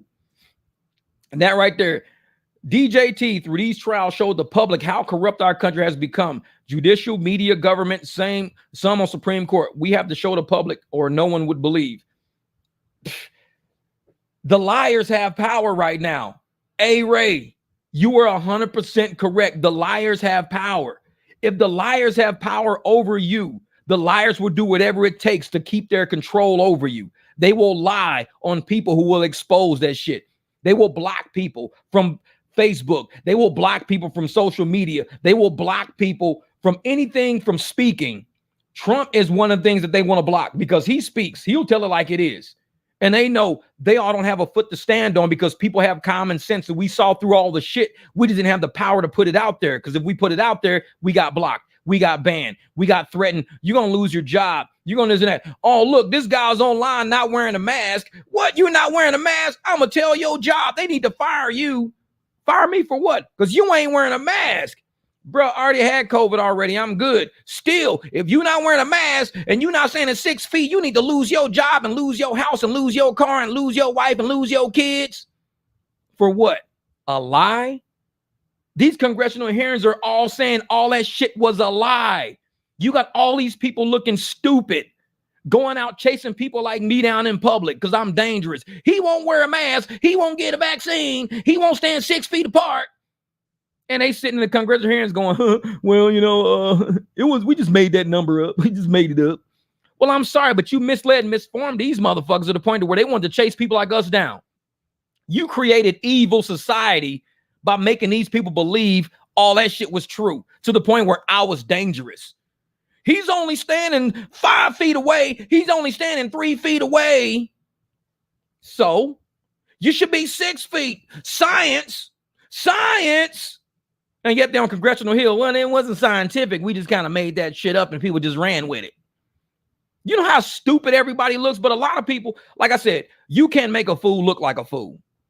That's what my mom used to tell me all the time. Jeff, you can't make a fool look like a fool because you're a fool. It's what you are.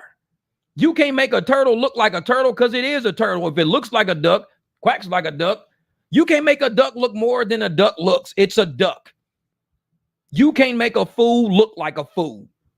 So when these people were doing all this shit they were doing, you wonder why I stopped arguing with people. I just got the fuck off of Facebook because you can't make a fool look like a fool, Jeff.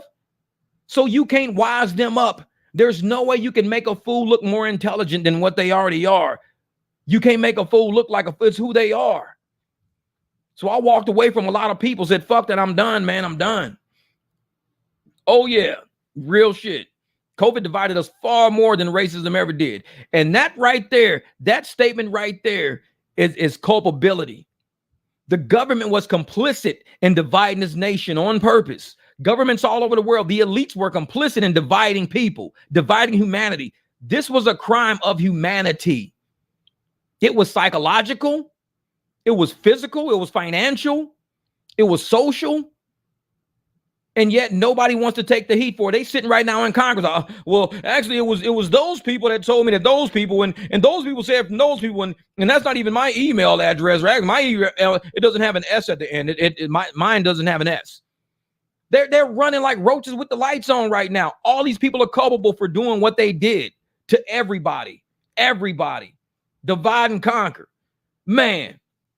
And I'm sitting there like, why in the hell would they be giving all of our American tax dollars to people overseas that none of us can even agree? Like, I think Americans should be taken care of because I'm in America. That's like me sitting in McDonald's. Imagine me sitting in McDonald's and ain't nobody got food in McDonald's, but I'm like, hey man, y'all want to make sure the people across the street at Burger King got food? What? Yeah, make sure all the people over there at Burger King got food. Well, what about the people here in McDonald's, man? We ain't nobody eating. We all over here starving like a motherfucker in this McDonald's. We see, the grills going and we see people making French fries and shit, and they walking right out the door with the French fries across the street and giving it to the people at McDonald's, at Burger King. I'm worried about the people in McDonald's if I'm cooking at McDonald's. I'm worried about the people in America if I live in America. America first was not about being a hatred person saying, oh, I hate everybody. America first because I hate No, America first was like, let's look at our fucking selves. Let's look in the mirror. That's America first. Wake up. Look in the mirror. Fix what you could change. Change what you could fix. And if you can't do something with it, say the serenity prayer. I don't know. That's America first to me. And a lot of people wanted to use that America first mantra as being evil. I think you telling people to inject themselves with shit was evil. But yet you saying caring about my country is evil. Well, you care about your country more than you care about other people because you keep saying America first. Well, I live in America, motherfucker. We got problems. I want to fix them first before we can move on. Can we do that? That's evil. Don't fix your shit first. Fix everybody else's shit first and we'll worry about yourself later. It shit never made no sense.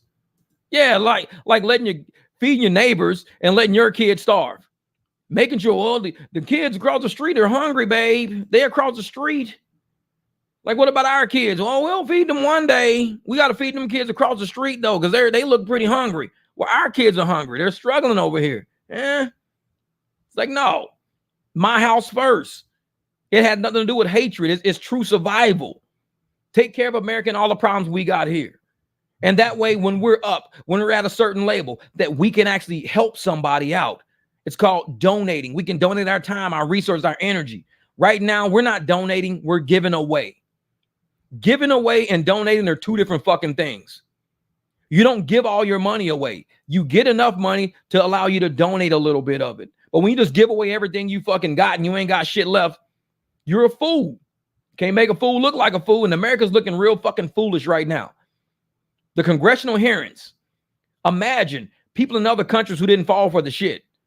African nations who refused the vaccine. Don't bring that shit over here. Africa was about to be cut off because don't you bring them fucking nasty ass vaccine? We don't need that shit. Don't bring it over here. Oh, Africa's anti-vaxxer. That's a whole anti-vaccination.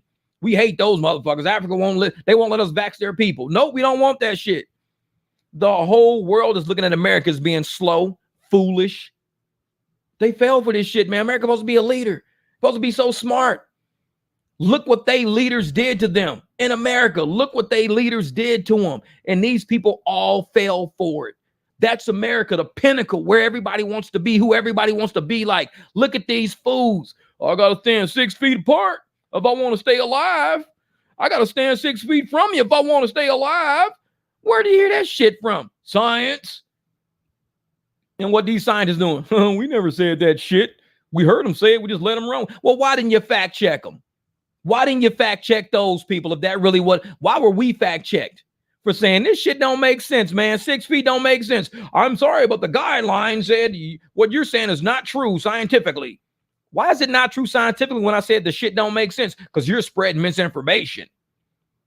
These congressional hearings right now are something major. I got this 1111 on my arm. I'm going to show you motherfuckers. That 1111 right there. You know what they call it? They call that number the awakening. The awakening. The great awakening. We got the great reset. It's called the great awakening. I've had this tattooed on me for a long time. Maybe the reason why everybody fucking hates me is because I'm cold water in your face when you sleep. You hate cold water in your face when you sleep. I've always been a hated person. I've always been controversial. I've always been somebody who everybody don't like, whether it be a coach that don't like me, a teacher don't like me. But these motherfuckers always said, Jeff, you was right. I know. Truth sucks. Jagged little pill. Truth sucks. And I'm one of those people that don't mind being hated. And I think that's what throws people off. Even Pac said it. I'd rather be feared than loved. That was Machiavelli. Machiavelli was a king. I'd rather be feared than loved. Why? Because fear gains respect. When people love you, people too close to you claim they love you, they will walk on you. They will say, oh, I love you. I'm going to cheat on you. I love you. I'm going to steal from you. I love you. I'm going to play you. But you fear me. You fear what I can do. You fear what I can say. You're going to develop a whole nother level of respect for me. And that's why you should fear police. You shouldn't love them. Fuck that. Fear them. Fear what they could do. Because they could come into the neighborhood and clean this shit up. But instead, you fear the drug dealers. You don't love the drug dealers and the criminals and the crooks and these motherfuckers at the airport running the scams. You don't love them. You feared them. You don't say, oh, well, they should love us. They should love America. No. Fear is stronger than love. Give a fuck what nobody say. Love is powerful. Motherfucker, my car running into you is powerful. But an 18-wheeler running into my car will knock my car out the fucking way. So it's how much power do you really want? I mean, an 18-wheeler is fear. That car is love. Love is powerful, but an 18-wheeler is a big motherfucking vehicle. They'll run that little ass car over. So when you look at how even life is set up from a common sense standpoint, a lot of people, what do I fear? It's not that I fear, like when people say, you know, you've been through relationships and shit like that before. Do you fear falling in love? It's not that you fear falling in love. You would love to fall in love. You fear that, once you develop trust and once somebody develops a certain level of trust with you, they may not have enough fear to respect you enough to do right by you, which is why I love being hated. That's my whole fucking point. When people hate me, when people can't fucking stand me, when they don't like me, when I hate that channel. I hate the 300. I hate everybody. All you motherfucking cash converters, all you idiots. I love that they hate us because they respect our hustle. They respect what we doing. We can do this shit without stepping on nobody's toes. We step on the toes of the apps. The same people, they fear the apps. Oh, I'm going to drive Lyft. I'm going to drive Uber. I'm going to drive. But yet they have no respect for themselves enough to say, fuck them apps. Fuck them. If they want to play me for my money, play me for my time. No, I'm not doing that shit. I'm not doing that. Because I can sit and talk to this person right here. Hey, listen, they give me $11 for this ride. 11. I'll do it for 20. Well, I'm paying 24. I'll do it for 20. They might get out the car and give you 25. Man, here's 25 just for doing it. Here's 30 just for doing it. You got to fear being broke more than you love working for these fucking apps. Because I don't love working for the apps. Ain't no way you're going to have me go, oh, I love working for, I love it. No, fuck that. I fear being broke because I respect poverty. And I said it before on some of my podcasts. When I was younger, the only reason why I think being poor gave me an advantage, because it taught me how to be resourceful. When you don't have a lot, you do with what you got. So only had a little bit, had to make shit work. And it makes you a problem solver, something that people are not. They're not right now. They're not problem solvers. They create more problems by saying, well, I can't. Well, if I don't have insurance, well, if I can't do that. No. See, Jeff moved out of the gig economy lane to bring you back to common sense. That's love. That's funny shit.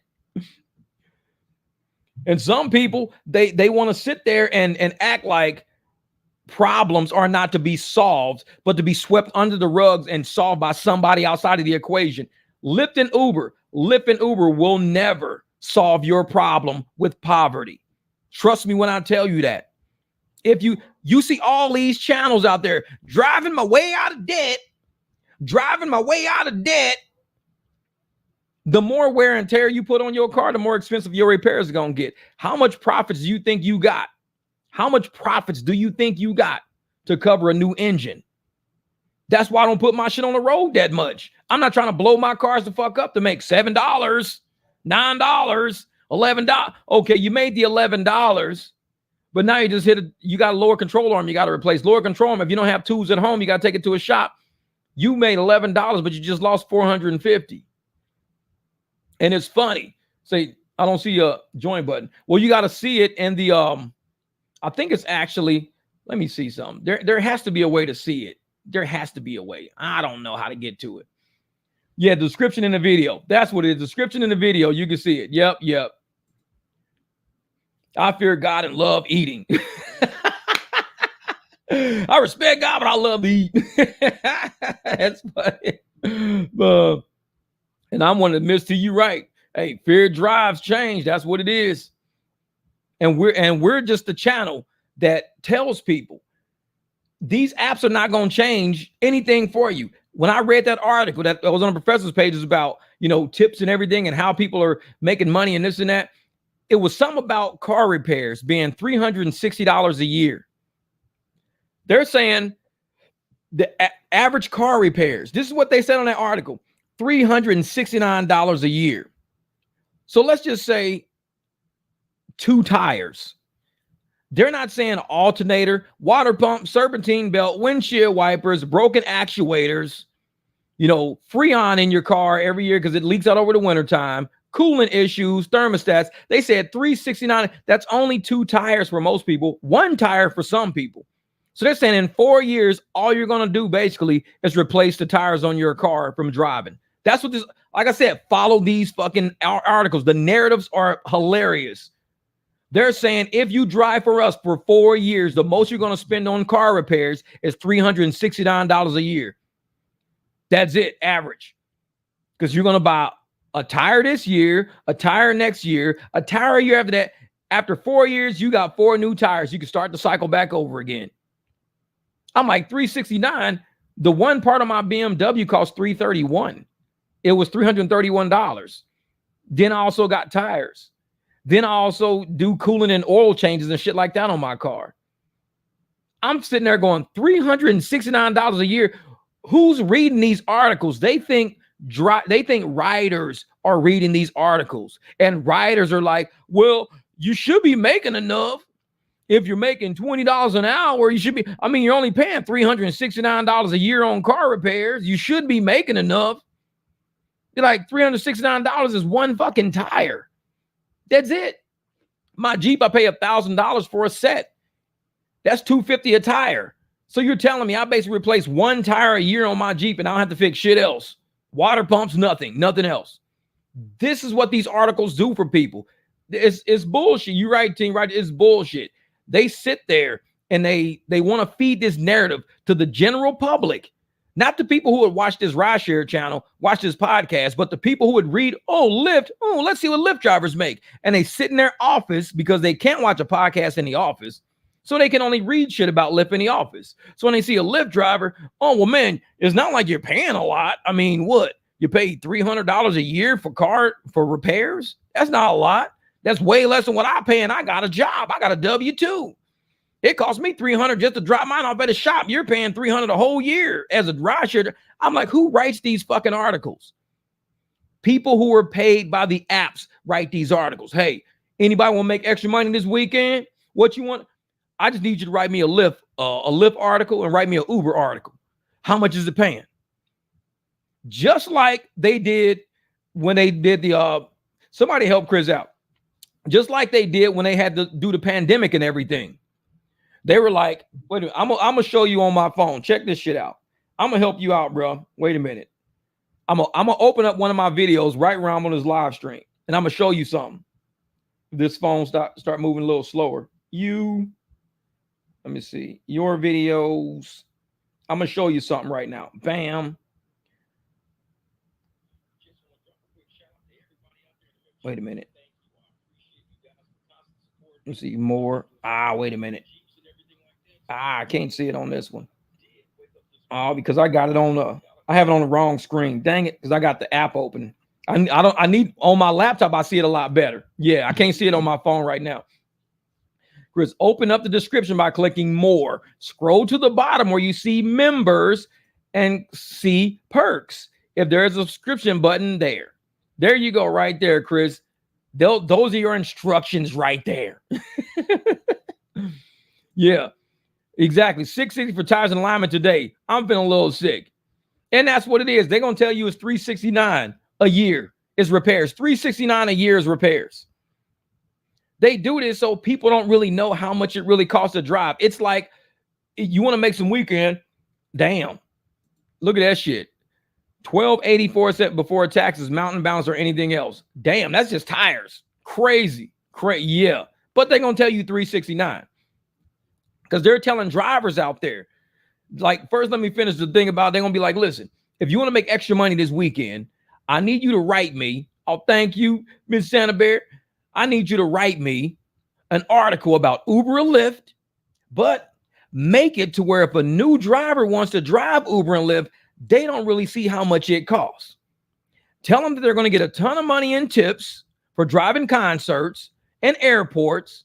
Don't mention non-emergency medical transit, whatever you know about, only hit these points. These are the points I want you to put in this article because Uber and Lyft's going to pay us for whoever can write the best article. It's kind of like in high school. Who writes the best essay get to stand in the front of the lunch line. You get your fucking pizza first. So if you do this good article for Lyft or Uber, they're going to pay you $500. Ooh. So you're going to have like 4 people writing like crazy. I'm going to write, or they're going to use AI or something. I'm going to hurry up and write this article real quick. Let me write this article. So they're going to do an article. They're going to post it on whatever their websites are and everything. And on the end of it, drivers are going to read it. Riders are going to read it. People like me read it. And I'm laughing. I'm like, bro, I've been doing this shit for way too long. This is all a bunch of bullshit. But a new person says, ooh, it's only going to cost me $300 some dollars in repair a year just to drive Lyft. I thought it was going to be more expensive. Shit. And I can drive concerts and get way more tips. Of course you can. If they give them to you, for one, they're not going to discuss stolen tips. You can drive airport if you get a tip. I did an airport ride the other night. People that were waiting there forever. I'm at my house. Get a ping, comfort. Drive down, pick them up. Take them up. I mean, it's right in Scottsdale. Drop them off real quick. $7 tip. I'm thinking they probably gave me like $10 or $15. I got a $7 tip. This is why I think that. They were waiting there. So I go around to the back of the car as I'm loading their luggage. I forget. I got my cooler back there with all my cold waters in it with my big ice pack. So while they're back there, I give everybody cold water. I said, hey, here you guys go. Here's some cold water. Because it's been back there. Hey, here you guys go. Here's some cold water fresh off you guys off the plane. I know you guys are probably hot. Give the kids water. Give all the adults water. Empty my water thing. Give everybody water. Thank you so much, man. We needed this water, man. They've been on a flight. So I give them all ice cold water. Get to the house. $7 tip. I'm thinking this was probably about 15 or 20 because they were very appreciative of just getting water. Then they said they kept getting canceled because they needed room for like 7 because they had 5. Let me see. 1, 2, 3, 4. They had 5, but it was a ton of luggage. Everybody had luggage. I could fit them. So I fit them all in there. They all fit, didn't get canceled, all got water. And you telling me a $7 tip? I get more money in that than not doing that kind of shit. And they were very appreciative. Thank you so much. Oh, man, you're amazing. Oh, you're a great man. And we just chatted. And the guy actually finished the bar exam, or he just he graduated law school. So they were returning back because he graduated law school. His whole family was with him. So he had to take the bar now. So we were talking about law school, talking about everything. And you know me in law. Hey, I took the LSAT. I told him about the shit. We just kind of, back and forth, laughing, having a great time. They got their ice cold water, nice ride, black SUV, all luggage, good music going. $7 tip. I'm like, these lying motherfuckers, they stole my money. I guarantee these people probably tipped me $15, $20. But I took the 7 and I converted the next few rides. And that's how I made my money back. Because whenever I feel like I got slighted, I don't call customer support because it's a waste of my fucking time. I'm not calling customer support. What I do is I'll find a ride that's $15. And I say, I'll do it for 30, 25, 30. That's my money back. So I'm going to make my money back. All Lyft and Uber keep doing is just making me want to independently contract more by being a shady ass company. That's all. This is Say check-ins on Camry 97 code came on to be 02 cents. Or do you think it's an expensive fix? No. Clear the code. Time to wake up. Clear the code. No, 02 sensor is easy. So what you do is you got to find out if it's your front sensor or your back sensor because it'll tell you with the code you get. Like, don't tell me, it'll tell you. So you go and Google the code. It'll tell you if it's post stream, if it's pre-stream or post stream. Swap that one out and see if it changes. Or if you don't have a O2 sensor right now, what you can do is switch them.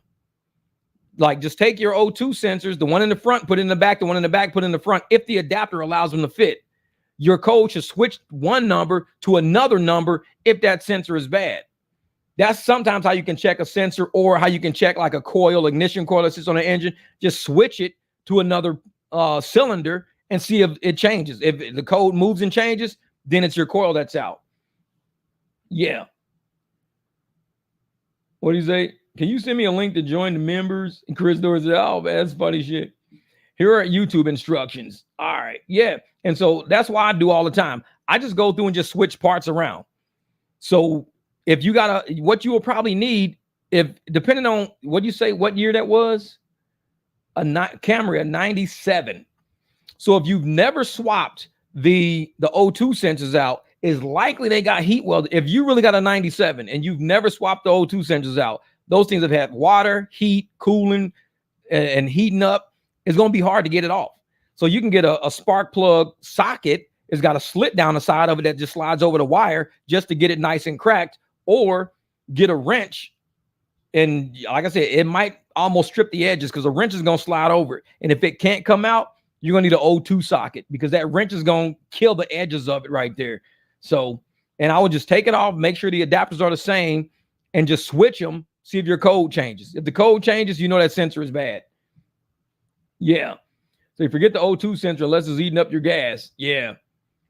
I was going to have my coworker help me with some mechanical stuff for my truck, rear shocks, rear stabilizer links, sway bar links, outer tie rod ends, struts with strut bearings. Damn, what kind of car is that? That's a whole lot of rear shit going on. No problem, SG, no problem.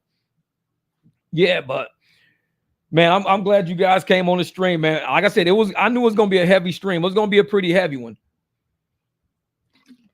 But it's a lot of people that we're seeing things going on right now out there in public, and people are scared to speak about it. I speak to my riders about it. When I'm taking people to the airport or we're like having a conversation, I talk about real life. Oh man, don't talk politics. I don't give a fuck if you like politics or not. It's not up to me. If you have a conversation and you start with politics, you're saying something that's politically based, we're going to have that conversation. And if you say, well, I really just don't want to talk politics, then cool, then talk about something else.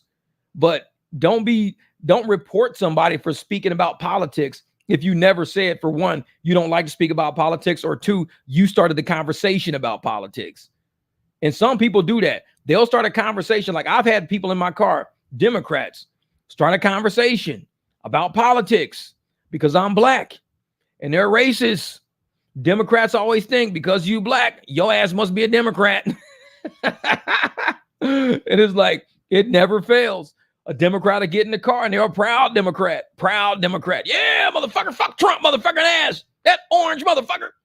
And they get to talking and shit. And they be like, oh yeah, man, you know, this and that. And I don't want Trump to become president because you know what, man? He don't like black people, man. He's only using black people and he's this and he's that. And I go, okay, I said, let me rewind history a little bit for you.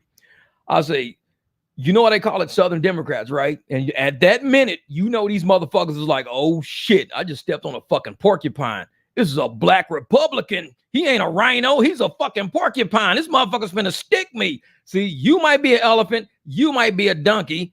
I'm a fucking porcupine. I'm a whole new level of Republican. I'll stick your ass back.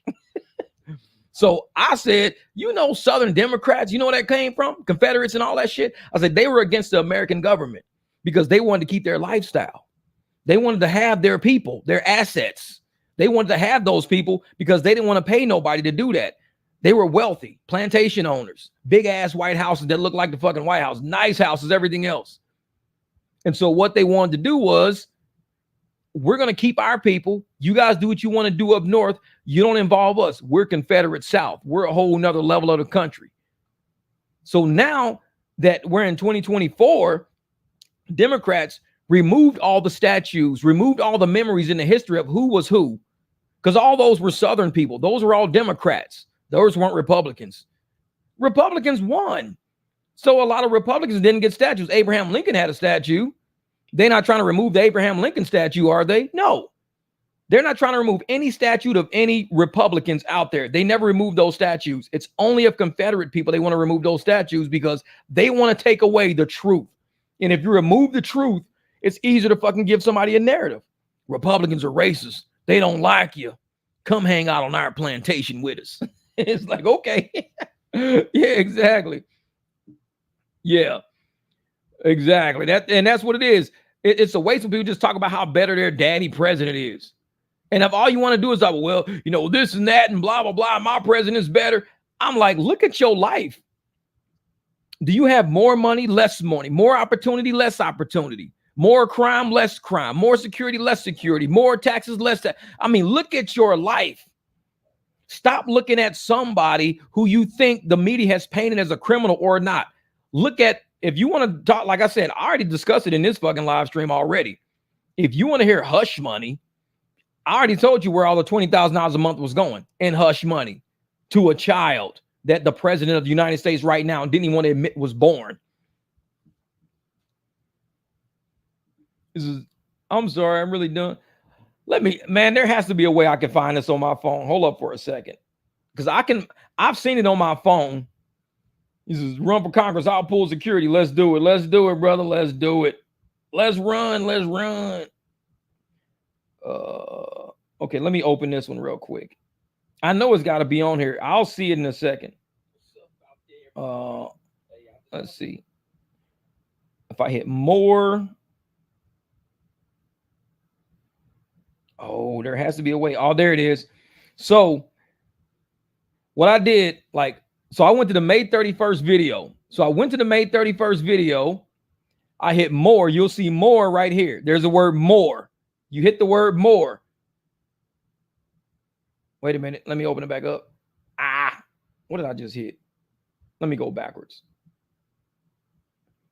Okay. Well, yeah, I'll go to the May 31st podcast. Wait a minute. So I hit the word more. When you hit more, the video description pops up. So the video description pops up, go like this, all the way to the bottom. You'll see all of these heads at the bottom. These are all people. Whoops.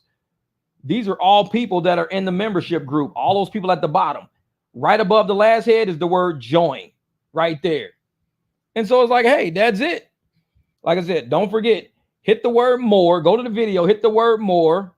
It opens up the video description and you'll be way up here, go all the way to the very bottom. You'll see all the people heads and you'll see the word join in blue at the very end. And that's it. It's that easy. It's that easy. EV Jail, Chris in the house. What up? What up? See, so I'm getting on my desktop. Maybe that works. Well, Chris, I just think you got to scroll to the bottom. That's all. You just got to scroll to the bottom. That's it. See the old Obama phone, old looking ass. Exactly. This phone is truly about 3-4 years old, man. I don't know how old that phone is. It's a Samsung A32. Okay. On the desktop is at the very top. You don't have to scroll through it. But on the phone, you got to go all the way to the bottom.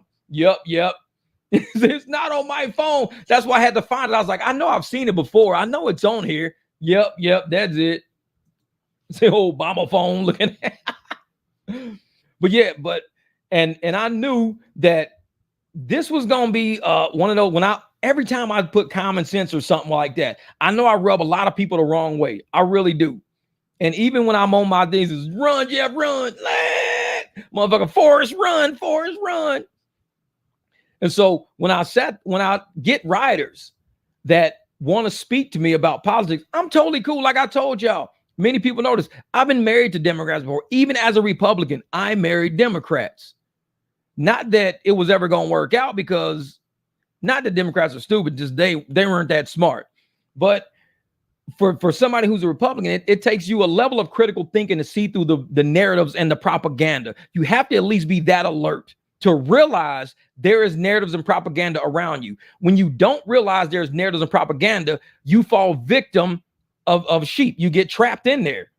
So to be born to believe that if you're in America, you've got to be a Christian because you're in America. You don't have to be a Christian. Just don't be a mean ass. You could be an atheist. I don't care. And then if you are black, you have to be a Democrat. Why? Because you're black. I mean, you can't be Republicans. Republicans are the ones who freed blacks. Democrats are the ones who want blacks. So they want us, and we want to be with people who want us. But I'm like, do you know why they usually want you? Historically, do you know why they want you? Like, you got to look historically. Why would they want you around? It wasn't to be friends with you. When I started playing fucking jump rope and shit with you and stuff like that, hey man, you want to ride bike? They were even trying to keep you out of going to the same school with their kids, just like Biden said. I don't want my kids going to some racial jungle with a bunch of black kids. What the fuck? This is what they really think. So, and I don't mean all of them, not all of them, but a majority, because they were never educated and informed about why that party even came into existence, what that party even stands on. They stand on control. They call it democracy, but that's only in name. Democratic is one thing, Republic is something else, which is why you have the Republic for which it stands, shit like that. But if you sit up there and say, well, democracy is Democrat, it's about voting. Yeah, it's about voting. But when you got people who know how to cheat the voting system and they say, well, if it's about voting, all we got to do is get the most poorest, brokest people who don't have any sense of education and tell them that we're going to take care of them. That's all we need to do. And that's how we stay in power. We've got to have people who are not that intelligent. So what do Democrats do? They don't fix the school system, because you don't want people that are intelligent. Because when people become intelligent, they start thinking and using their brain and trusting their gut instinct. So you keep the school systems dilapidated in democratic cities. You keep crime high. So you keep the prison system filled, because prison industry is a very profitable business. So This plantation these are your people here. You're a Democrat. These are your people. We need prisoners and we need people who are not that intelligent. That's how we stay in power. The moment you say we're going to fix the school systems, that's when people say, we didn't know this who y'all really were. This is really who y'all are. You don't want me to go to a racial jungle. I mean, you ain't black if you don't vote Democrat and shit. Like, I mean, motherfuckers will tell you they racist right to your face. And they go like, he said we ain't black if we don't vote Democrat. I'm like, you idiot. It's like, he just fucking called you out. He said you was born into slavery. You're a slave to the Democratic Party. You don't have a brain to think for yourself.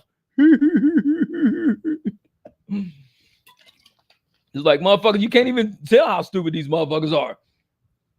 So if you can keep people, because for how many generations have we said, if we fix the black public schools, you know, we'll have a more intelligent society. We always say that. If we fix the black public schools. So because they weren't doing that, we started having black charter schools. We call them at-risk schools. Chris, he's in the mix. What's up, Chris? He made it. You're in the building. You're in the building. Exactly. This is what he say. Say, when you finally get taxed by the Democrats, crazy, welcome to the Republican Party. Exactly. He says, I joined. I'm in. You're in the building, dog. What up? What up? Get ready to see some funny shit in that group. You're going to be like, holy shit, this is crazy. Some pretty good information in there. But if we fix our inner schools, we fix the schools where we know that education has not been priority, when the priority has been more on not the pride in what you do, but pride in what you got. I got 30-inch rims, dog. I got a big ass chain, dog. How'd you get that? Hustling. But you want to create a company, you want to create a business. And what did they do with a lot of the black prominent people in our communities? What did they do to them? Fannie Willis will tell you what they do to them. They make them all turn into like racketeering. The only reason why he's successful is because of crime. He's successful because of racketeering. All these rappers that we all thought were balling out of control, successful business people, this and that, they're all criminals. That's what the media is telling us. All these people are just criminals. They're running sex rings, trafficking rings, racketeering rings, drug rings, murder rings. You don't see them going after a whole bunch of rings of fucking country singers like this. Oh, all these country singers, man, look at these. They got drug rings, sex rings, traffic rings, fucking look at all murder rings. You don't see country. No, they're doing this to the black community. And the Democrats are doing it. Fannie Willis. Why do you think Fannie Willis went after her own people like that? And she was one of those people. She was a racketeer her damn self. So they do this because it's the crab in the bucket mentality. And it's sad because when you have and I'm like I told y'all motherfuckers, we keep it 100 on this channel. Anything I say, you can go fucking research it yourself.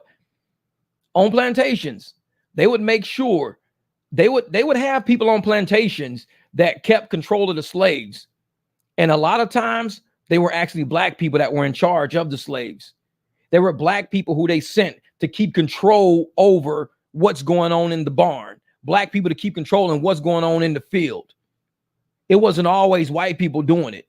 So for people to say, well, it was white people always. No, they would find those few slaves who would wanted to be like, oh yeah, well, we just got to kind of, get somebody in there, get in. I mean, Nat Turner was one.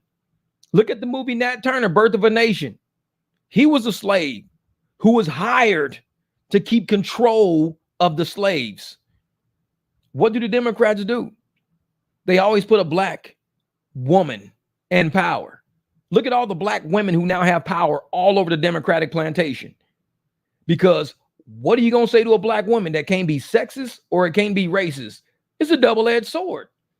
You put a white guy up there, you can say what the fuck you want to say. Because the white guy, white supremacy, if you don't allow me to say what I want to say, then that's white supremacy. Okay, say what you want to say. You crack up. Okay, cool, you good. Now put a black woman up there. And, well, if you say something about me, you trying to hold a black woman down and you racist and blah, blah, blah. We can't just tell the truth. We can't just tell the truth. Like I said, when I was saying all that shit about Fannie Willis, everybody was, Jeff, you just hate black women. You hate black women. You just a black woman hater. I'm like, no, I'm just telling you the truth of what's going on, dog. She's about to get indicted. She's about to get investigated for all the shit she's saying. You just a black hater, Jeff. I'll be like, Crabs in the bucket, man. You can't even help people when they can't help themselves. You try to reach out to help and say, this is what we need to do in our community. Because I come from that community. I come from the Black community, from the hood. And I say I love being poor because it taught me a lot how to survive. So if you give me an opportunity, which means all you need to do is give me the right tools, the right path, and give me the right customer base, I can create a business. A lot of people don't want that. They don't want to lose. I don't want to lose my Section 8 by making too much money. What? I don't want to lose my Section 8. I can't have no man live with me because if a man live with me, they're going to take away my Section 8. You don't see the narrative in that? If a man, me, lives in the house with you, we finna get more money than Section 8 could ever give us. But they got you so scared to lose your Section 8. You don't want a black man like me who's willing to go out and bust my ass and earn all this money and do everything we can buy. You don't want to, I don't want to lose my Section 8. I can't live with no man. That is the government narrative of the plantation. That's what they want to do. Take a strong black man out of your household. And if he is in your household, call him a prisoner, call him a felon, say he can't be around your kids. Oh, if you have a black man around your kids, he's a felon. You know, you're going to lose your Section 8, you're going to lose your WIC, you're going to lose everything. They made sure they separated all of us like that. And it's small tactics they would use. And I'm sitting there like, if we all just kind of use our brains and understand the narrative of what's being said, and we look at the bigger picture of what they're doing, we better get ourselves out of poverty. We can educate ourselves at home with the internet. If they don't want to give us money for school, because what they do is they knew that if you take money out of the black community, you got the man not living in the house. The woman has to go to work. So where does the kid go? To school. Think about it. Follow me on this one, y'all motherfuckers. If the man is not in the house because he's in jail or he's a felon and he can't live around kids, the woman's got to go pay for shit. So she's got to go to work, a little part-time job for it. Where do the kids go? To school. Are you following me? What are they doing in schools right now? They're emasculating black men. They're using Dwayne Wade and his son to say, hey, you could be a rich, famous, strong sports star dad with a kid that thinks he's a girl. You could do that because when you weaken the male aspect of any species, you can overtake that species. You could do it. Imagine if we made every lion out there, every lion think he was a lioness. They wouldn't procreate more lions. How would they procreate more lions? These lions think they're girls. They think they're lionesses. So you got these kids in school, instead of teaching them math and science and engineering, you take wood shop out. You take electrical engineering out of school. You take basic auto maintenance out of school. And you put in some shit about, hey, man, if you feel like wearing lipstick, paint your nails. You look at Caleb. You look at, who's that one rapper just came out? He said that shit. Bobby Smurda. My dog. Bobby Smurda. Motherfucker said the reason why I ain't dropping no album because I ain't painting my fingernails. I ain't wearing no lipstick and shit. Are you hearing what I'm saying? DMX, can you hear it? Are you hear it? Motherfucker DMX. Bobby Smurda said that shit. I ain't dropping no albums. My shit ain't gonna sell because I ain't painting my fingernails. I ain't wearing no lipsticks and high heels and shit. When you demasculinize the male in any species, what human humiliation rituals, real shit. That's what it is. That's what it is. And when you sit up there and you take these people and you say, I'm going to take the male figure out of your house. I'm going to make the male figure look like a felon. I'm going to make him look like a bad guy. And I'm going to say, if you have a bad guy around your kids, I'm going to take your kids from you. I'm going to send your kids to school anyways. But at school, I'm not going to teach them how to be smarter. I'm not going to teach them how to do math better, faster, be more efficient problem solver, how to work on cars so they can work on cars out of their neighborhoods and shit like I worked on cars in my own neighborhood and made money from high school, college, everything. Even now, I work on cars and I make because I learned that shit. Mr. Wilson was our high school shop class teacher. He told us how to do body work and shit like that in shop in school. Wood shop. Same thing at Westside High School. Westside High School in Memphis, Tennessee taught me wood shop. We was making wagons with little pull chain lights and shit. Like when you pull the yoke, the light will come. So in my garage, you see 10-inch table saws. I got regular saws. I got jig saws. I got fucking sawzalls. I got angle grinders. My garage is just like my high school. So when you take all that shit out of a high school, but you put kids in a classroom and you say, hey, wear this dress, wear this lipstick, wear these funny looking colors, what do you think's going to happen? They ain't going to go out and buy no saws. They ain't going to go out and buy no motherfucking wood shop. I got a welder in my garage. They ain't buying no welding equipment. What do you think's going to happen? I'm just saying, you cannot take the male aspect of a species, weaken it, demolish it. Even on Plantation, like I said, Google the shit when I tell you if you don't believe me. What do you think they call buck breaking? What do they call that? That's when you take the biggest, the baddest slave on the plantation and you break them. And you let all the slaves see. If we could break his big ass, we got you. Trump ain't nothing but another form of buck breaking to me. That's it. If we take the biggest, baddest motherfucker out here and we break his ass down, imagine what we can do to you. The Democrats are doing plantation buck breaking right in front of your face. The same shit they doing to Trump, the same shit they're trying to put Trump in jail for, all these politicians are doing the same shit. They all got hush money being paid left and right to other people. They all got weird shit. They all got campaign violations. They all got wire transfers from motherfucking country. Trump is how they buck break. They take the biggest, the baddest in front of everybody's fucking face and say, we gonna break his ass down, so we'll do you the same way. And he was a president. He was the biggest of all y'all. And we gonna take y'all down if y'all stand in the way of what we trying to do. Buck breaking. Look it up. Y'all think I be making shit up sometimes. I'm very well versed in like life. I know what the fuck is going on around me. I'm awake. 11/11, the awakening, the great awakening is upon us.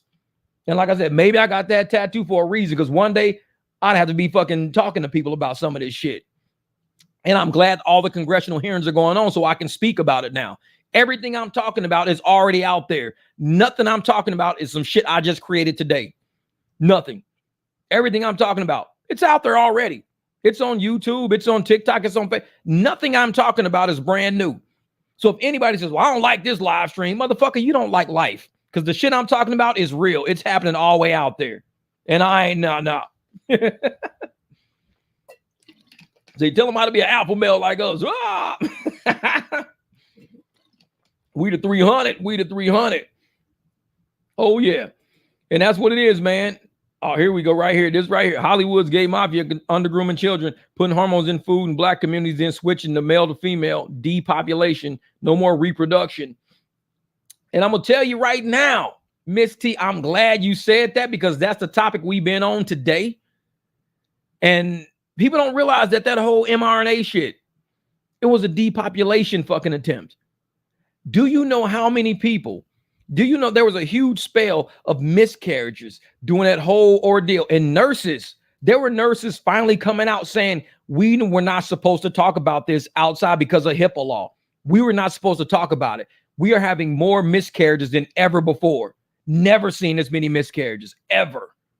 We're not supposed to talk about it. We can't say names, dates, times, nothing. And they were all people who were going through that whole period of vaccines. Then they looked at the males. The males, the sperm in the males were not able to produce inside of an egg. You think I'm fucking with you. Again, you think I'm fucking with you. Do me a favor in your spare time. I put this shit on my Facebook channel 3-4 years ago. mRNA alters sperm reproduction. So when you go look up mRNA in mosquito population, they tested mRNA in mosquitoes first to make sure it would work. They said, how can we reduce the population of mosquitoes? Inject them with an mRNA, you put it in them, and you release it in Florida.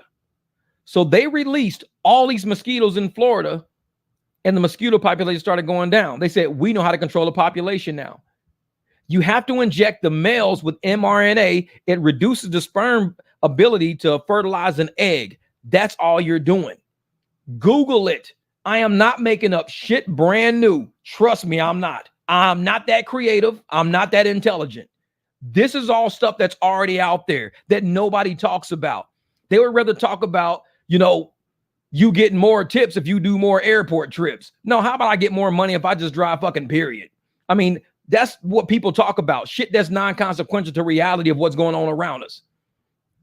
Yeah, the common sense parties. Exactly. No one can agree on everything, but we can all agree on common sense. I'm telling you, man. I'm telling you. Oh, yeah. Man, another false flag coming in quick. This whole trial. This is the MNRA should have prevents you from keeping guns. I should have got the vax. I know, really. I should have got the vax. God damn it. But you can just go to a vasectomy and handle that shit. Be done with it. Done with it. If there is weed at the common sense party, I'm calling out sick. So I'm calling out sick.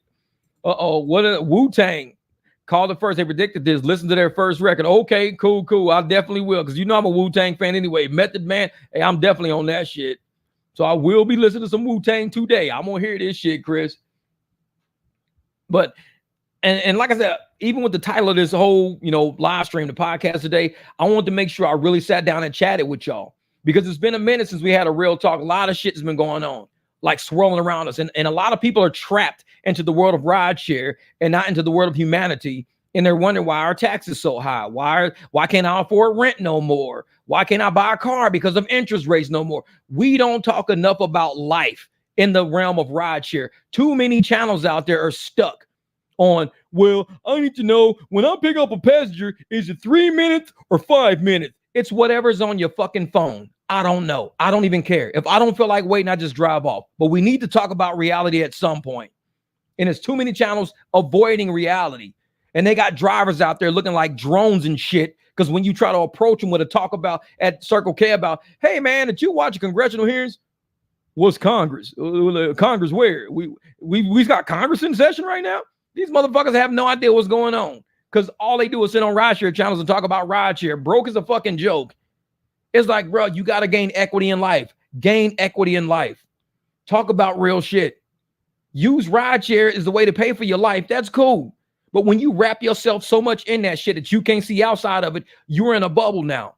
We talk about immigration. We talk about crime. We talk about racketeering. We talk about antitrust. We talk about the shit the government's doing. We talk about everything out there. And we're just a group of drivers is all we are. We do have to vote one day. And hopefully we vote for something that makes sense in our pockets. A lot of fucking people out there, what do? Well, I just don't want to vote for somebody that nobody else want to vote for. Everybody hate Trump, and I ain't voting for Trump because everybody hate Trump. We call those people sheep. They don't think, they follow. There was just a big news article the other day. Over 400 sheep plummeted to their death. They were all going over a cliff. 400 sheep plummeted, but only 140 of them something died. Because once so many sheep hit the bottom, this is real shit. I'm not lying to y'all. Like I said, the videos are out there. All the sheep that went first, they all hit the fucking bottom of the trench. So all the first few sheep, they all died. The sheep that kept going over after that were landing on them. So they weren't really landing on the rocks. They were bouncing off the dead bodies that were already down there. So a lot of sheep got saved by the initial stupid sheep going over first. So it didn't really affect the sheep after that. This is real shit. I'm not making this shit up. And this is what happens when we see humans following other people doing dumb shit. The first ones always get hurt the worst. They always get, then the second ones, they just got to deal with the fucking fallout after that. And I just sit back and I go, what? Why did y'all even follow them fucking people? That's why I say on my channel, watch who you listen to. You may not want to be on that same fucking boat they in. And I'm sitting there going, I'm not messing with that shit. When I see people going over a cliff, I don't touch it. I go look over the cliff and see what's down there first. Well, what's down there? Why do they want us to take this shot? What's going on? Oh, the Milk and Health Institute. Oh, Bill Gates and his little depopulation fucking attempt. Oh, Margaret Sanger and fucking Planned Parenthood. Oh, I start digging into a lot of shit because I'm going to look over the cliff first. I'm not just following you motherfuckers. I don't know where y'all going. I'm looking over the cliff first. And when I see what's going on, now I'm like, okay, y'all, everybody stop running for a second. Stop running. You guys are going to die. You know that, right? If you jump over this fuck, no, we're going to go because they're going. No, you might not want to go sit in that vax line. You don't want to do that. You might want to kind of sit this one out, think about it for a while. No, they're all in line. I want to park my car in line too. I'm getting me a free shot. They wouldn't give away fucking free insulin to everybody who needs insulin shots. Insulin is life-saving. Kids need insulin. Adults need it. It's life-saving. You don't see no free fucking insulin line around here, do you? So why would they give you a free something to save your ass if they've been talking about depopulation and every fucking thing they've been doing, but they're going to give you a free something to save your ass? And here we are in 2024. They're in court talking. They're in congressional hearings talking about what? Well, we didn't say that. We didn't say that. We didn't know that. We didn't say that. We didn't know that. Opposite of everything they fucking did to make you take that shit. Guaranteed. If they was talking like this, like how they're talking in Congress right now, if they were talking like this, nobody would have took the shot. They made sure they didn't sound like this when they peddled that shit. Oh, you got to do it. We're 100% sure this is safe and effective. 99.9%. You're going to be good. You can go outside. You can do what you want to do. Once you do this, and everybody who's not doing it, they're all going to die. You're going to be alive, healthy, happy, well, this and that, and they're all going to die. We never said that. We don't know what you're talking about. We just said, yeah, exactly. Don't ever just follow people over a fucking cliff. And that's why I was, oh yeah, that right there. The shot was injected with HIV. Good luck. And the thing about the shot is, people don't know what HIV is. HIV is not AIDS. AIDS is what happens when you have HIV. Now, or HIV is when you have AIDS, because it's acquired immune deficiency syndrome. So if you got an acquired immune deficiency syndrome, your immune system can't fight stuff, which is how you contract HIV. So if you got AIDS, they started calling it VAIDS with a V. Vaccine-induced acquired immune deficiency syndrome. Yo, yeah, we've been talking about that. So if you type in VAIDS in Google, VAIDS, V-A-I-D-S, you will hear what I'm talking about. Like I said, I didn't make that shit up. You think I just made it up on this live stream? Vaccine-induced acquired immune deficiency syndrome. It's people who were completely fucking healthy, but the moment they took that shot, their immune system shut down because it was too much of a shock to their immune system. Well, it's not for everybody. That's what they were saying. Well, the shot might not be for everybody, but everybody's got to take it to let you know if it's for you or not. That's the dumbest shit I've ever heard. So you're telling me the vaccine is not for everybody. This is what they were selling years ago. And common sense, trust me, common sense is not so common no more. They sat and told you it's not for everybody, but we don't know if it's for you or not until you take it. I'm out of here. I'm just kidding. That shit makes me look at a motherfucker like, what? Well, it's not really for everybody. That's why some people are dying when they take it, because it's not for everybody. But we don't know if it's for you or not until you take it. Motherfucker took it, died the next day, took it, died a week later, took it, died a few hours later, took it, died. Well, that's because it wasn't for them. Well, how do we know? Well, we know it's not for them because they died. Duh, Jeff. I'm sorry. I don't want to take some shit that I don't know if it's for me or not unless I live or die. That don't sound too fucking sure to me. That don't sound like it's too sure. But that's the shit they were pulling on everybody. If you don't take it, you won't know. I don't want to know. It's like, fuck that. I don't have to know. I don't need to know. Yeah. HIV is also a fierce psyop. Yeah. I think the beast is AI. Google Noah Harari. Okay. Noah Harari. All right. Bet. We're going to Google that. Noah Harari. And I've always been a person who spoke about common sense and making sure you listen to what these people are telling you and you look for cracks in the system. The shit they were saying was not making sense. Nobody. This is where they fucked up. Everybody stay home. Why does everybody have to stay home? Well, if everybody stays home, then we stop the spread. We know that was bullshit. You know how we know it was bullshit? Because it didn't make sense. Everybody stay home. Don't stop, because we can stop the spread, but only if you're having an essential job. You can leave the house. What do you mean? Everybody's job is essential if you want to pay your fucking rent. I mean, every job is essential to me. So I'm sitting here like, if every job is essential, why the fuck is McDonald's open? Since when the fuck did French fries become essential? Like, I need fucking French fries. I need these fucking happy meals. You got to be kidding me. That can't be essential. So just look at what people are telling you, man. Just look around and see. The shit wasn't making sense to like anybody with a level of intelligence. You can't go to church. Why can't I go to church, but I can go to Home Depot? Because I was at Home Depot. I built a whole fucking pool deck. I was at Home Depot all the time. But I can't go to church, but we in Home Depot fucking 30, 40 per aisle deep. Nobody getting sick. Buying wood and shit. Buying nails. We deep. But we can't go to church. Even if our church only got like 30 people. I mean, we were 30 people per aisle in Home Depot because it was the only place that was open. But my church might only have 30. But I'll go to jail if I have a birthday party with more than 3 people. Go to church with 30 people. But I go to a Home Depot and a fucking McDonald's. But you telling me only essential shit is open. I'm sitting there like, is nobody like awake right now? Like, is everybody really believing this shit? Everybody's believing this shit. And I was the mean one. I was the asshole. I was the one need to be kicked off Facebook, spreading misinformation. I'm going to kill people. Well, it sounds like the congressional hearing is showing who really killed people. And it wasn't me. I wasn't in that number. I was somebody who was trying to help people. I was never trying to kill nobody. There were people that were trying to kill people. Oh, all good, Chris, man. All good, brother. And I'm one of those people that I know that what I say is not mainstream. I've never been mainstream. I've always been off a little bit. And I've been okay with being off. Because normal is fucking whack. Normal has always been whack. I've never been a normal person. To me, normal is average. I've always been above average. Normal is a C.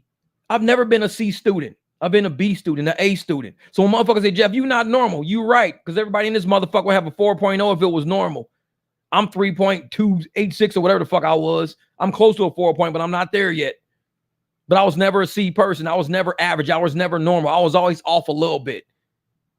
But people will tell you being off is being bad. No, I think being normal is being bad.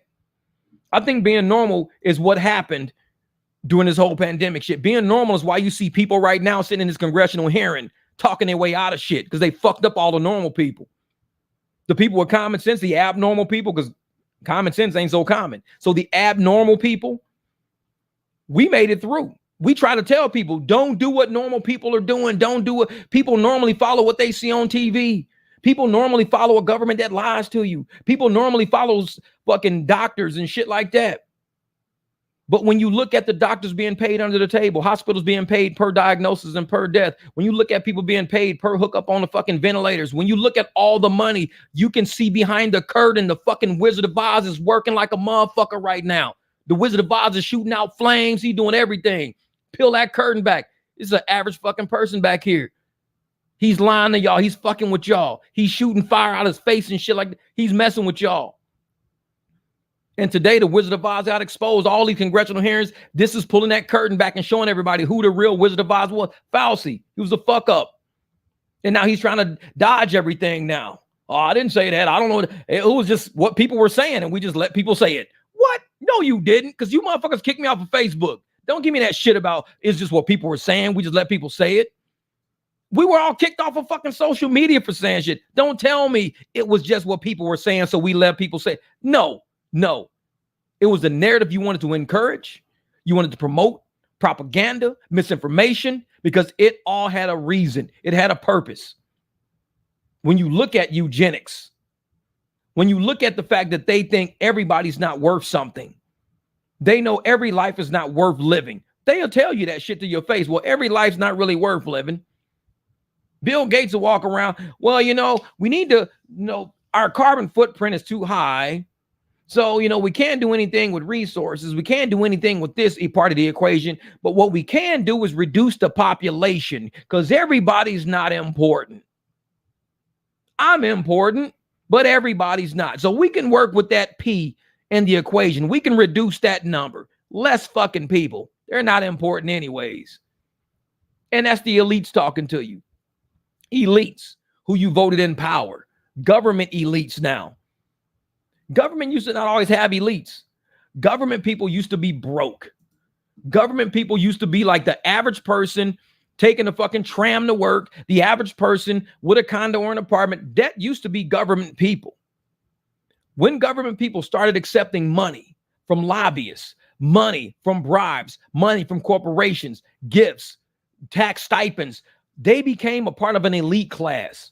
And it's not because the government people were smarter, not elite to that degree, but elite to the decisions they were making, like, this shit's beneath me. Look at the CDC. The CDC said everybody has to have a vaccine, but everybody, the CDC was like, well, except us. Nobody in CDC needs to take it. We're elites. We're above COVID. Look at all these politicians. Everybody needs to go get the vaccine except us. We're elites. That's beneath us. That's for you common folks. Government used to not be like that. And that's why they scared of Trump. That's why they scared of him. Because he's a true elite that forgets that he's a fucking elite. This dude is in the stores. He's in the streets. He's walking through the Bronx. This is a true motherfucking elite that says, hey, man, I'm trying to get y'all to where I'm at. I'm trying to make sure y'all get paid so y'all can be where I'm at. I'm not trying to be broke. I'm not trying to be poor. But what are the Democratic elite saying? We're trying to keep you guys where you guys are at. We don't want you guys up here. We need to keep you guys poor, broke, uneducated, under our control, out of your own control, telling people they didn't have a right to raise their own kids and tell their own kids what's good or bad for their own kids. I'm sorry, but this is my family tree. How are you going to tell me how to fertilize my own family tree? If I'm talking to my child, telling my child, this is our family tree. I'm your dad. This is your mom. That's your brother. These are your cousins. This is what we need you to do. Contribute to this family tree. You got to be educated. You got to be smart. You got to do something good for this world. You can't just be a shithead. You got to do something good, kid. You're a part of a magnificent family tree. And the government says, we don't need you to be telling your kid that shit. Send your kid to school and we'll tell them what's the kid. Hey, kid, how you doing? Yeah, well, you know what? Don't tell your mom and dad what we're talking about. It's okay to have a secret group. We're at school. School is a safe place for you away from home. We know home is rough and rugged. School is safe. Don't tell your family about the secret group. Don't tell your mom and dad what we're talking about right here. This is our little secret right here. And I'm like, this is the shit that we preach about in our households. Don't let some random ass adult, no matter who they are, tell you that your family is not to be talked to, but that you need to keep secrets away from your family with these random ass fucking adults. That's called grooming, last I fucking checked. And so when they started grooming our fucking kids and telling us, hey, you guys can't raise your own kids, we're raising them. And then our kids be like, well, mom, dad, you guys can't raise me. School can raise me. I learn everything I got to learn from school. School tells me this, and I talk to school, and school is safe, and I talk to them, and I can do what I want to do, be who I want to be a fuck up, be a loser, be whatever I want. I'm like, dude, if you don't dye your hair back black and lose that yellow fucking Yu-Gi-Oh goddamn hairstyle, know who the fuck you think you are, but you're not going around looking like Sonic the fucking Hedgehog trying to hold a fucking job. It's not happening. Well, at school, they let me look like Sonic the Hedgehog with blue fucking hair and fucking purple eyebrows and yellow fucking mustache. They say it's cool at school. Well, fuck what they say at school. That's not normal. That's crazy. I'm sorry. It's just nuts. So we're gonna stop being nuts and we're gonna be normal, because you ain't gonna be able to have a straight conversation with nobody out of seriousness, because they're gonna look at you like, who is this motherfucking Sonic the Hedgehog out in the parking lot trying to tell us how to do financial stock trades? He's got a yellow fucking mustache, purple eyebrows, and blue hair telling us how to do stock. He don't even know how to do his own fucking hair. We're out of here. We're not listening to this guy. So that's why we keep shit streamlined to be like common sense level. You've got to say, what do you want to do with your life? If you want to be the bearded lady, you want to work at the fucking circus, dye your hair blue, dye your mustache yellow. You could be the circus. You could be the bearded lady at the circus. If that's your aspiration, is to be the bearded lady at the fucking circus, go for it. But if your aspirations are something else, something completely fucking different, Dad, I want to be a custom welder. I want to weld. Cool. You want to be a custom welder? Love it. Well, right now, your hair is 4 feet fucking long. Let's shave it off, because welding has embers. When your hair catches on fucking fire as you're welding under somebody's fucking car, you're going to feel like shit. I'm just keeping it real with you. You don't want 3 feet, three to fucking yellow goddamn hair trying to weld up somebody's fucking car. So, nah. Yeah, it went from 300 to 61. I know for real. Say the DI movement in corporate is almost disgusting. Yeah, exactly. The libs on almost everything. Yes, man. Oh, thank you, Miss Robin. I appreciate that, Abby Twin. Thank you for the super chat. This channel is the best on YouTube. We the 300 and the 301. Daisy's in the building. Tony, man, that shit's funny as hell, ain't it? That. But, and I tell people, man, you know, look at your life and what do you want to do with it? Saying I'm undecided is not a good, saying you're undecided. Like when people say, well, I'm going to go to college and I'm going to be undecided as a major for 4 years. Okay. That just means you just don't want to live at home. You don't want to live at home. You don't want to go out and get a real fucking job. To me, that's what it means. I'm going to go be undecided. You want to get loans, get all these loans to go to college. You can be undecided because you have no idea what you want to do with your life. Cool, cool. But at least admit what the fuck you're doing. You're creating debt for yourself in a hole that you ain't going to dig yourself out of. Because anybody comes to me and tells me, yeah, I was in college for 4 years, undecided degree, just end up getting out with a basic degree, I probably want to hire this fucking person because you don't have any aspirations. You have no direction. So you got to find yourself. Maybe get you a fucking backpack. Go around fucking Sweden. Just go through the Alps. Just hike around for fucking 2 years. Think about what you want to do before you come back. When you come back, 4 foot fucking beard, long ass Sonic Hedgehog motherfucking hair. I know what I want to do now. What? I want to be a barber. Cool. Start with yourself. Cut that motherfucking beard off. Cut your hair off. Let's open up barber school for you. That might be what you need to do. You need to see yourself with some long ass motherfucking hair to really say, I would like to be a barber. That's what I want to open up a barber school because I look like shit, Dad. Cool. Let's do it. Let's do it. And that's, and I'm one of those people like, if you don't know who you are, what you want to do, I'm not trying to find you. You got to find you. And when you find you, come tell me who you are. I already know who I am. I tell people, man, I'm a jackass. It's like, I know I'm a jackass. And I keep it real with people. And that reality is something they're going to think about later down the road. My teachers in school used to tell me, Miss Graham, my 5th grade teacher, old black lady, she told me something I'll never forget. She says, Jeff, all the teachers you hate are going to be the teachers that shape you in your life. She would, because I hated Miss Graham. I hated her. I was like, you don't let me do what I want to do. You don't let me sit next to Julius, Richard Redmond, Shantae Sanders. You don't let me sit next to none of these fucking people. Jeff, the teachers you hate the most are going to be the ones that shape your life. It's funny because I grew up and I surrounded myself with, as I was growing up, all these people I wanted to be really, really good friends with all the fucking time. And I was an accountant and I was making a lot of money. And I was like, man, these people are all my friends, all my friends. And you find out a lot of people that you thought were your friends that you want to be around, they were there because you had something they wanted. You had pulled at the casino. You can get free rooms. You get free dinner. You get, comps for transportation. And a lot of these people you didn't even know. I'm thinking, oh man, everybody wants to be cool. This is fun. People want to be cool with me. This is so cool. And then when you go through a divorce, I went through my divorce with my son's mom. Everybody disappeared. I didn't have a job. I didn't have a marriage. None of those people I was taking care of with the free rooms in hotels were around. All the comp dinners, steak dinners, comps to the buffets. None of these fucking people were around. That's when Miss Graham shit started making sense to me. Jeff, this is why I don't want you sitting around all these fucking people and stand on your grind. I want you to learn math. Fuck all these people. I don't want you to sit next to Julie's. I don't want you to hang with Richard Redmond. I don't want you to be around Shantae Sanders. I want you to stay on your shit, Jeff. I'm trying to let you know you are more powerful by yourself than surrounding yourself with all these fucking people you want to kick it with all the time. Because the day is going to come when you're going to need yourself and you end up by yourself. That's when Mrs. Graham shit started making sense. And I learned you don't need to surround yourself with a lot of fucking people, Jeff. Stay on your grind.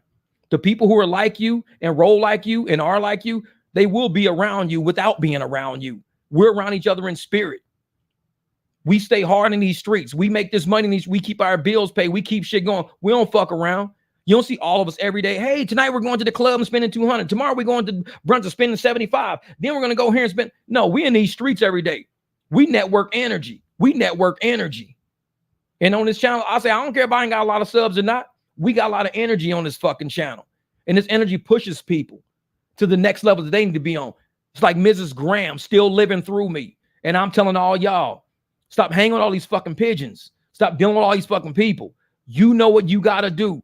Every transaction is one transaction in the step in the right direction. Fuck all these people. Well, I want to go hang out on these channels with 800 people, in the chat.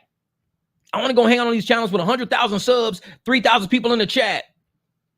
And I'm like, that don't fucking, Oh, I remember everybody. I remember some names. Trust me, I remember every fucking body.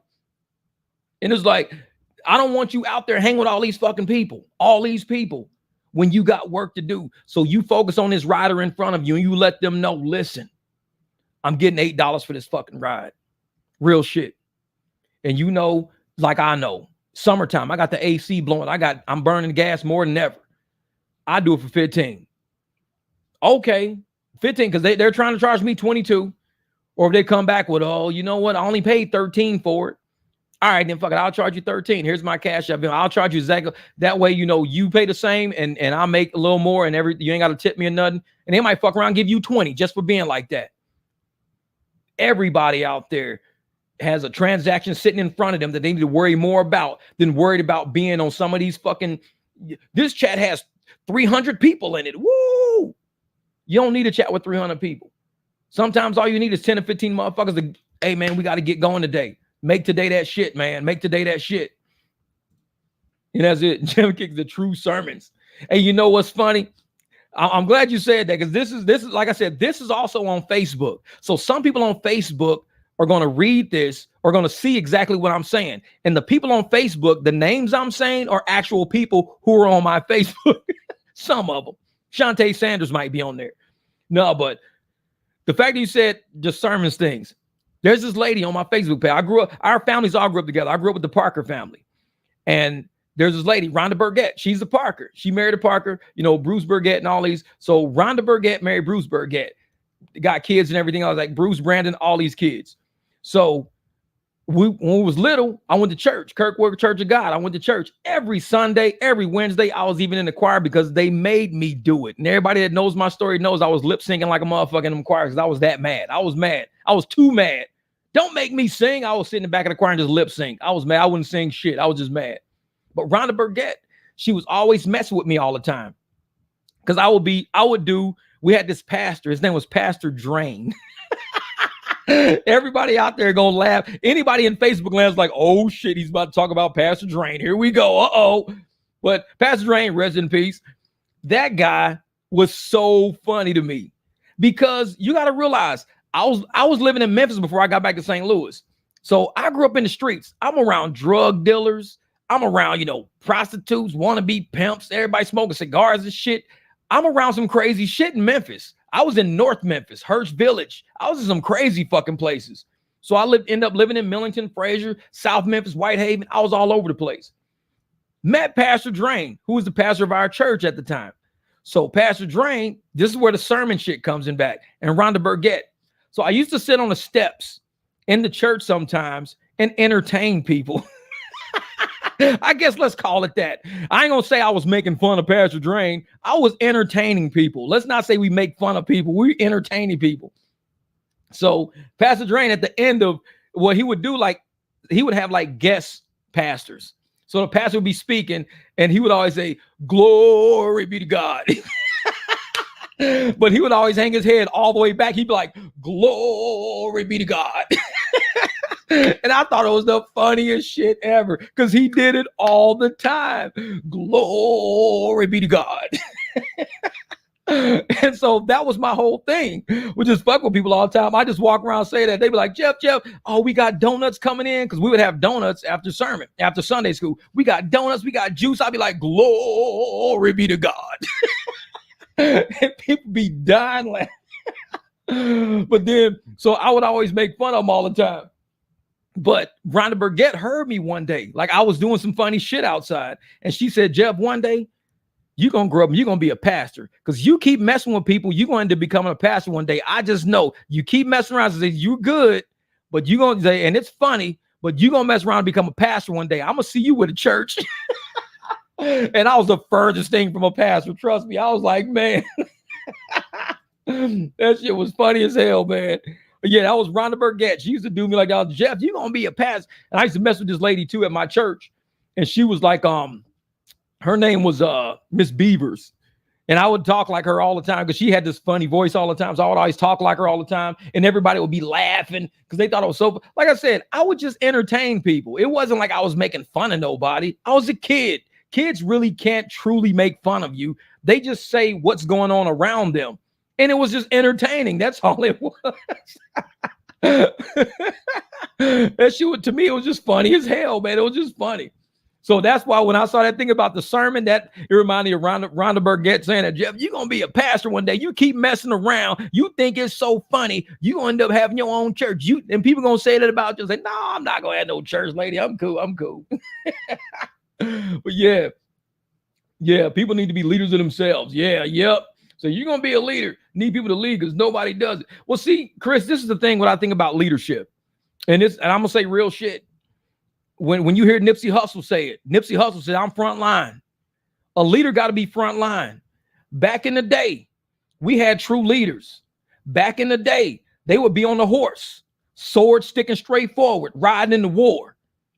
They would be the first one to say, I'm willing to die. When you see medieval movies, you see the leader of the 300, all the Spartans, everybody else, they're in the front, they front line. You got to prove how brave you are. You got to be front line. You got to be willing to take this sword, take this shit. You got to be willing. Ain't nobody like that no more. You got a bunch of fucking cowards in the back. Commanding, hey, get that guy over there. Hey, punch him in the face. Hey, don't forget that guy over here. You got a bunch of cowards. I'm leading you guys. You ain't leading us. You're delegating.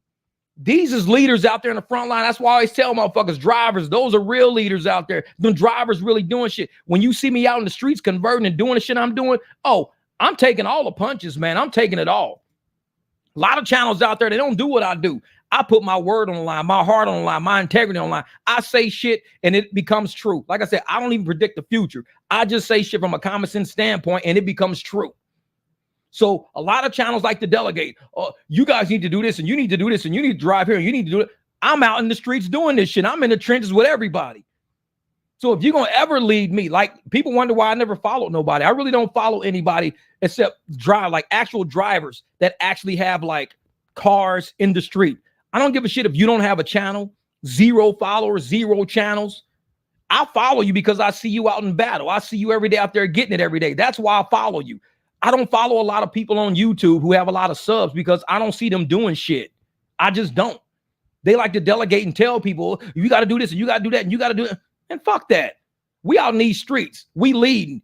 I'm not letting the apps tell me what to do so I can come up. Hey, today I drove 62 trips today. And look, I hit the bonus for $32. And then I did this and that. No, that's not. You're following what the apps tell you. Be a leader. How do we go make this fucking money? Let's figure it out. Let's go out here and go to battle for real. Let's go look into some law. Let's look into contract law, outside of employment law. Let's really do shit. Man. And like I said, just welcome to the 300 church. Y'all listen to Nipsey a whole lot. So what are a few your go-to Nip songs? Oh, well, for my Nip songs, I like New Money. The song New Money. I like New Money. I like Fame. I like It's Been a While. I like what else? Victory Lap. What else? Hustle All My Life. Hustle. Grinding all my life. I mean, hustle and grinding all my life. So it's a couple of songs I like out there that Nip spit, man. I like the song with Buddy, the one he does with Buddy. What is it? Mailbox Money 2. I like that. So I listen to a lot of songs, man, and it's not like the beats that I like. It's the passion that Nipsey Hussle got for what he's telling people about reality. That's what I like. Nipsey ain't trying to sell you shit. Nipsey's just telling you exactly what's real out there. He ain't trying to sell you nothing. He ain't never been no gimmick. Nipsey ain't never had to wear no fucking dress, no fucking high heels and King Kong fucking hands and weird shit. He ain't never had to do nothing weird. He put on a fucking white t-shirt, roll a fucking blunt, and tell you what it really is. And if you gonna sit there and listen to it, when you think about the Native Americans, the Indians, you think about people a long time ago, what do they do when they get ready to take you on a spiritual journey? The first thing they do is they pack that fucking pipe. They'll pack that pipe. You hit this. They call it the peace pipe because I'm going to put your ass at peace about some shit real quick. Hit that. You smoke it, you pass that shit.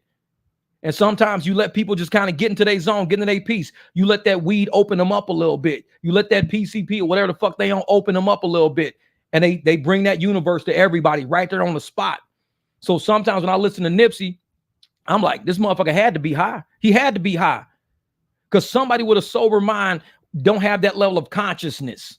They don't have that level. You have to be thinking outside of the universe that's put in front of you, outside of the narrative that's put in front of you. And if you can think beyond that narrative in front of you and you can reach out to that universe and pull some of that shit back in and you talk to all the people around you about that reality, you get a motherfucker like me who I'm going to listen. I'm going to listen. So I listen to Nipsey. I'm like, I ain't got to be high. I know this motherfucker probably got high for me. He probably smoked the pipe for me. I just got to take all that shit in now. So I'm sitting there listening to what he's saying. I'm like, man, he's real. All money in. Motherfucker, I ain't got no car payment. I ain't got no car. Fuck that. All money in.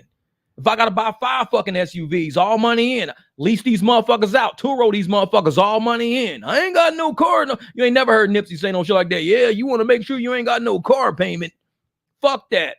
These motherfuckers spending big money on houses, mansions, investments, moving, doing shit. Tom McDonald, I like him too.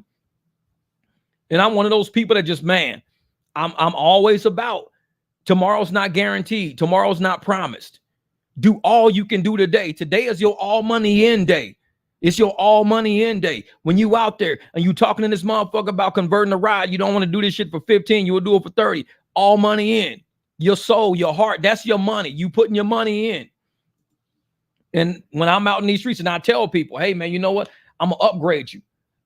They probably really did, select Uber X. I know they selected Uber X because I dropped to the Uber X tier. I see Uber X on the fucking screen. I know what they said. So I'm like, hey, listen, I'm going to upgrade you.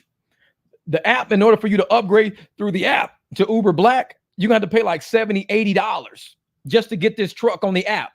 And all I'm going to get out of it is about $35, $40. So why don't we just do this truck for $35 or $40? Why you got to pay $75 to $80 for this truck? Pay $45 because right now they're trying to give me $24. So they're trying to give me $24 on Excel. I'll upgrade you an extra $16. You getting a $70 ride for an extra $16. I'm trying to help you out. I'm trying to pull up in the club in style with your ass. I'm trying to get you there with some space, comfort, lights under the seat, everything else like that. And if a motherfucker go, I don't want to upgrade. I just want to leave it regular. No, I'm gonna let you get a regular card in because this is all money in. My soul is on the line. When I'm out doing my negotiation, my travel, I'm trying to get this money and get home safe, just like you trying to get to where you're trying to get to safe. A lot of it. Well, I trust it on the app because it's safer on the app. Did I not just show the fuck up? The app has background checked me. The only thing is I'm coming to you through the app. The difference is if I'm going to get fucking money, I can't go through the app because they're not paying me. You're paying the app. You're not paying me. Once people realize that, they go, oh, the light bulb comes on. Oh, motherfucker, short bus showed up. Oh. if I had a guy, he said if he saves $1, he's cool. No, that's funny shit. If I save $1, I'm cool. Like, nah, I'm cool. Fuck that shit. All money in, no money out. I'm telling you, man. It's an investment thing. It's the way people think. Because imagine, people showing up to do entertainment and you got to do a show and you got to go drop $250,000 right off the bat, $250,000 right off the bat just to get this show going, just to get it started. It's a totally different mentality of somebody going, well, I'm already deep in debt. I need to just not have a car payment. It's two totally different mentalities. So I sit up and I go, how much is it going to net us at the end? I'm in this shit for the long haul. Because if tomorrow's not promised to us, me saving money ain't going to make no fucking difference. Tomorrow's not. But if I do live to be the next day, and I live to the next day, and I live to the next day, I have already planted the seeds of success. The seeds are planted right here. It's so many people that's so deeply rooted in debt. All they could talk about is debt. They're too deep into it. They've done so much shit to get them to that point. They can't see past that point. Their whole focus, their whole life is like target fixation. If all you see in life is your debt, you ain't never going to see no profit because you keep focusing on one thing. All I see is profits. When I go dump money on something, it's because I see profits. Jeff, why you go buy this car? Because I see profits. Why you go buy this truck? Because I see profits. Well, what about the debt? I don't even see that. When you wake up every day, you're already in debt. But you got to look at how profitable can I make this day? You can't worry about what you did yesterday. What you did yesterday put you in debt. If you still worried about yesterday, you ain't going to make it through the day. If you still worried about 2 weeks ago, oh man, I spent so much money that Saturday, man. I spent so much money. Don't worry about that. It's gone. You can't get that Saturday back. You can't get all the debt back. So you got to think of ways to make profits now, to go forward, to expand your revenues. And that's what I do. When I invest money, like I said, I do that shit like an all money in mindset. I'm doing it. Motherfucker, hey man, well, how do you do this? And why you do that? And you ain't scared? I'm not scared of shit.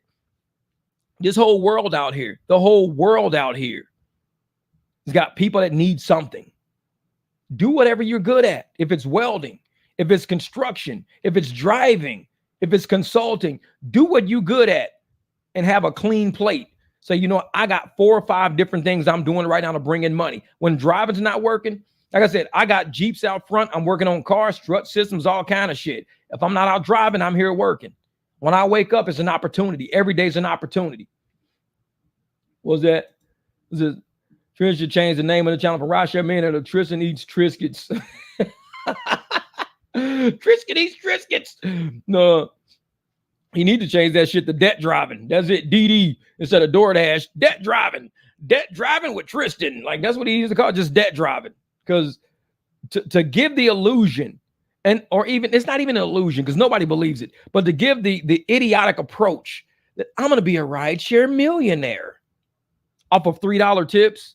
You know how much $1 million is? And you're getting $3 tips. Oh, $2.50 surge. Ooh, I'm getting rich, bitch. I'm gonna be a millionaire. It's such an oxymoron. It's almost like he's got to play on broke people. Rideshare millionaire. Funny. He was like, yeah, I'm the the lightweight fat guy. It's like, it's so stupid.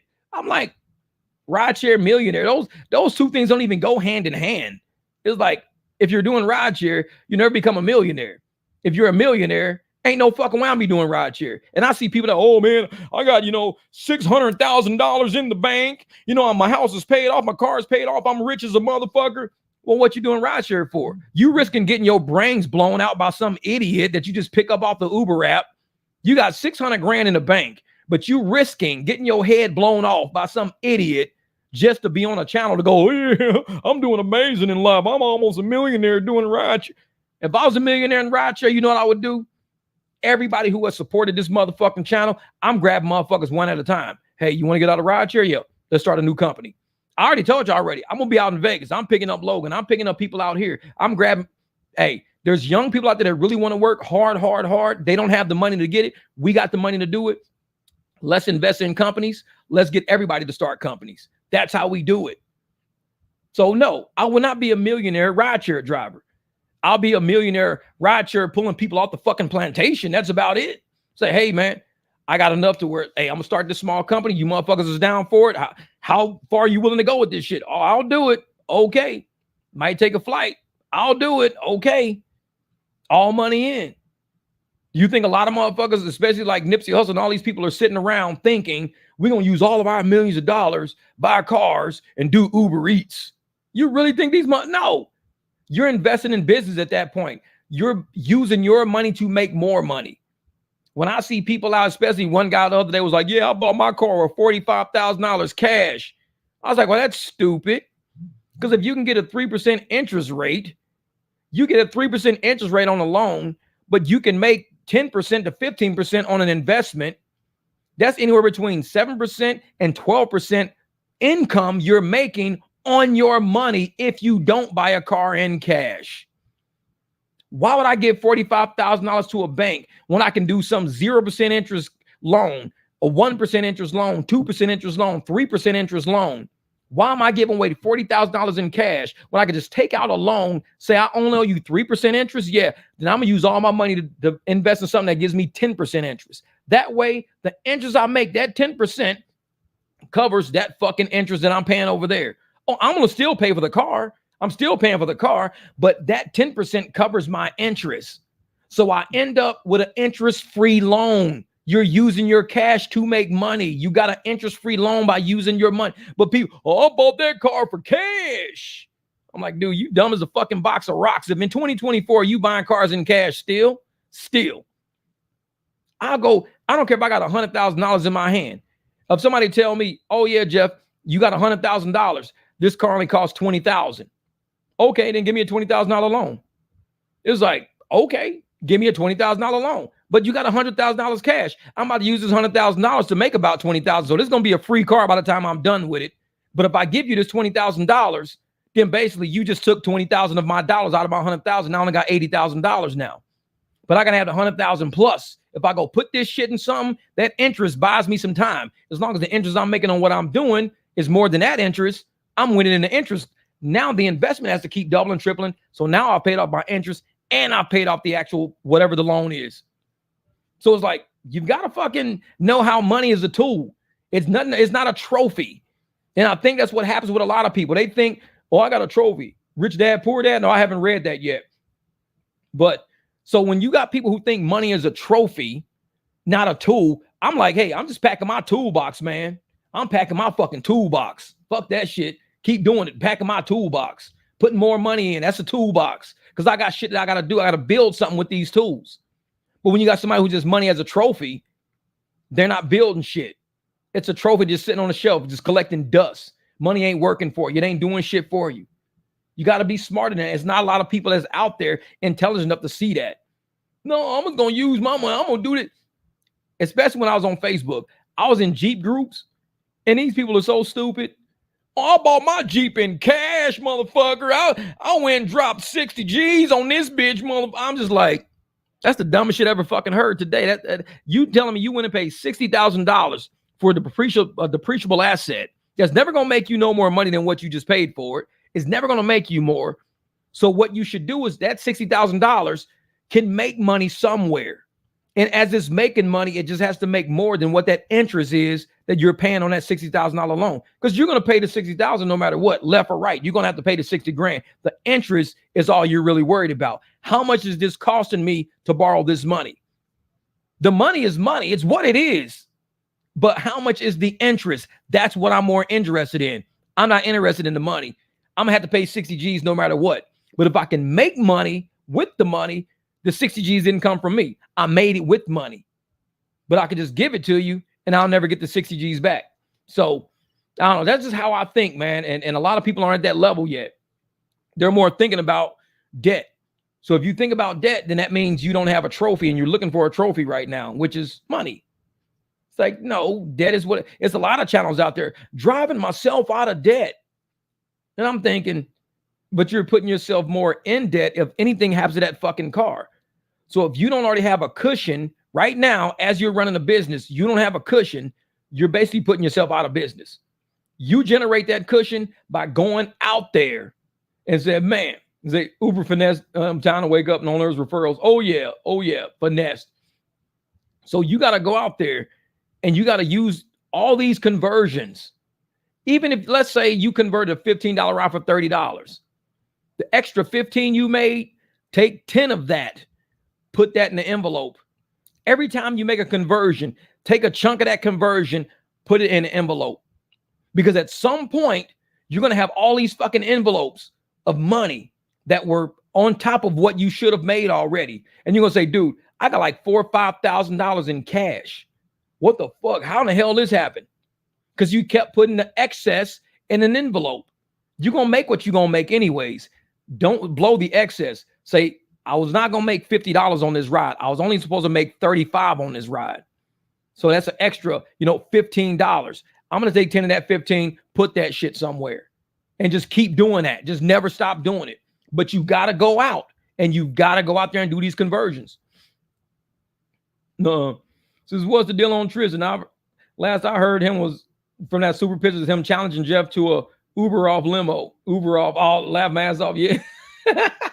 I know that was funny. That was funny. I know I saw that shit. I was like, that's kind of like Dara. That's kind of like, the rideshare garage challenge. The rideshare RSG, whatever, rideshare guy challenging Dara to drive for a month. That shit's funny. I'm like, bro, yeah, let's go in here and see how many challenges we can do. And then I was like, I'm about to go buy me an SUV. I'm not fucking with you. I'm about to go out here and get my private clients up. I'm not playing games with you. The fuck? You out here playing games with these apps. I'm going to make these apps super rich. You know what I'm going to do? I'm going to drive on these apps as hard as I can to make sure these apps have enough money to buy a driverless car to put me out of fucking business. I'm going to make that much money on you, Jeff. I'm like, sure, go for it. Knock yourself out. It's like, I'll see you in about a year. I don't know why my region don't have rideshare drivers no more. We got a bunch of fucking Waymos now because all you idiots kept driving on the apps and not converting riders. Driving on the apps is giving them money to go out to buy driverless vehicles. Ding, ding, ding, ding, ding, ding, ding, ding, motherfucker. Like, that's why I don't do challenges. You got to look at the bigger picture at the end of it. What's the point of it? I mean, if you just want to have something to brag about, brag that you got more fucking hair than me. I'm bald. I got more hair than Jeff. He's bald and I'm not. I got more hair than Jeff. Like, okay, cool. But the brag that you make more money on Lyft than I make means you earned a whole lot more for these motherfuckers to put you out of business. That's all that really means. Trust me. I mean, at least say, you know what? I want to have a ride challenge where I want to see who can have the highest negative percentage of the week. Can you drive Lyft and have negative 200% at the end of the week? I'm going to try. You might end up with negative 165. Guess what happens with that challenge? It means you potentially made more money than what the riders even paid because you use all your surges, all your bonuses, all quests. Just making more money than the next driver ain't good enough. All you're doing is putting yourself out of fucking business. Make more money than what the app took in. Let's say riders paid 100, but somehow you got 200 out of bonuses and challenges.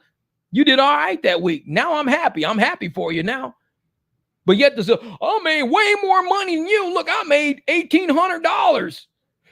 But your percentage is like 60%. You took 6% of the money. The app took 40% of the money, and you got $1,800. So that means you probably made about 4 G's, and the app took it all, and they're going to put your ass out of business in a couple of fucking years. That's how smart you look. I don't do challenges because there's not enough intelligent people out there doing challenges. Like, if you want to do a challenge, I challenge people to go out there, come up with 2 new clients a week, 2 new clients a day. Make a ton of money, ton of profits so you can go and get your own commercial insurance so you're not paying Uber and Lyft $20,000 a year in commercial insurance. You're making enough to have your own commercial policy. That's my challenge to people, like real shit that you can use in real life. My challenge, go out there, generate fucking profits for yourself. Be like, man, I generated enough profits. Look at the cushion I got right now. They can kick me off the app. I got 4 months before I need to drive again. That's what I'm talking about. A real fucking challenge. This shit, I'm gonna make more money than you this week. Watch this. Okay. Imagine me just saying, okay, I'm gonna go to the casino. I hit a $5,000 fucking jackpot while I'm waiting on a rider.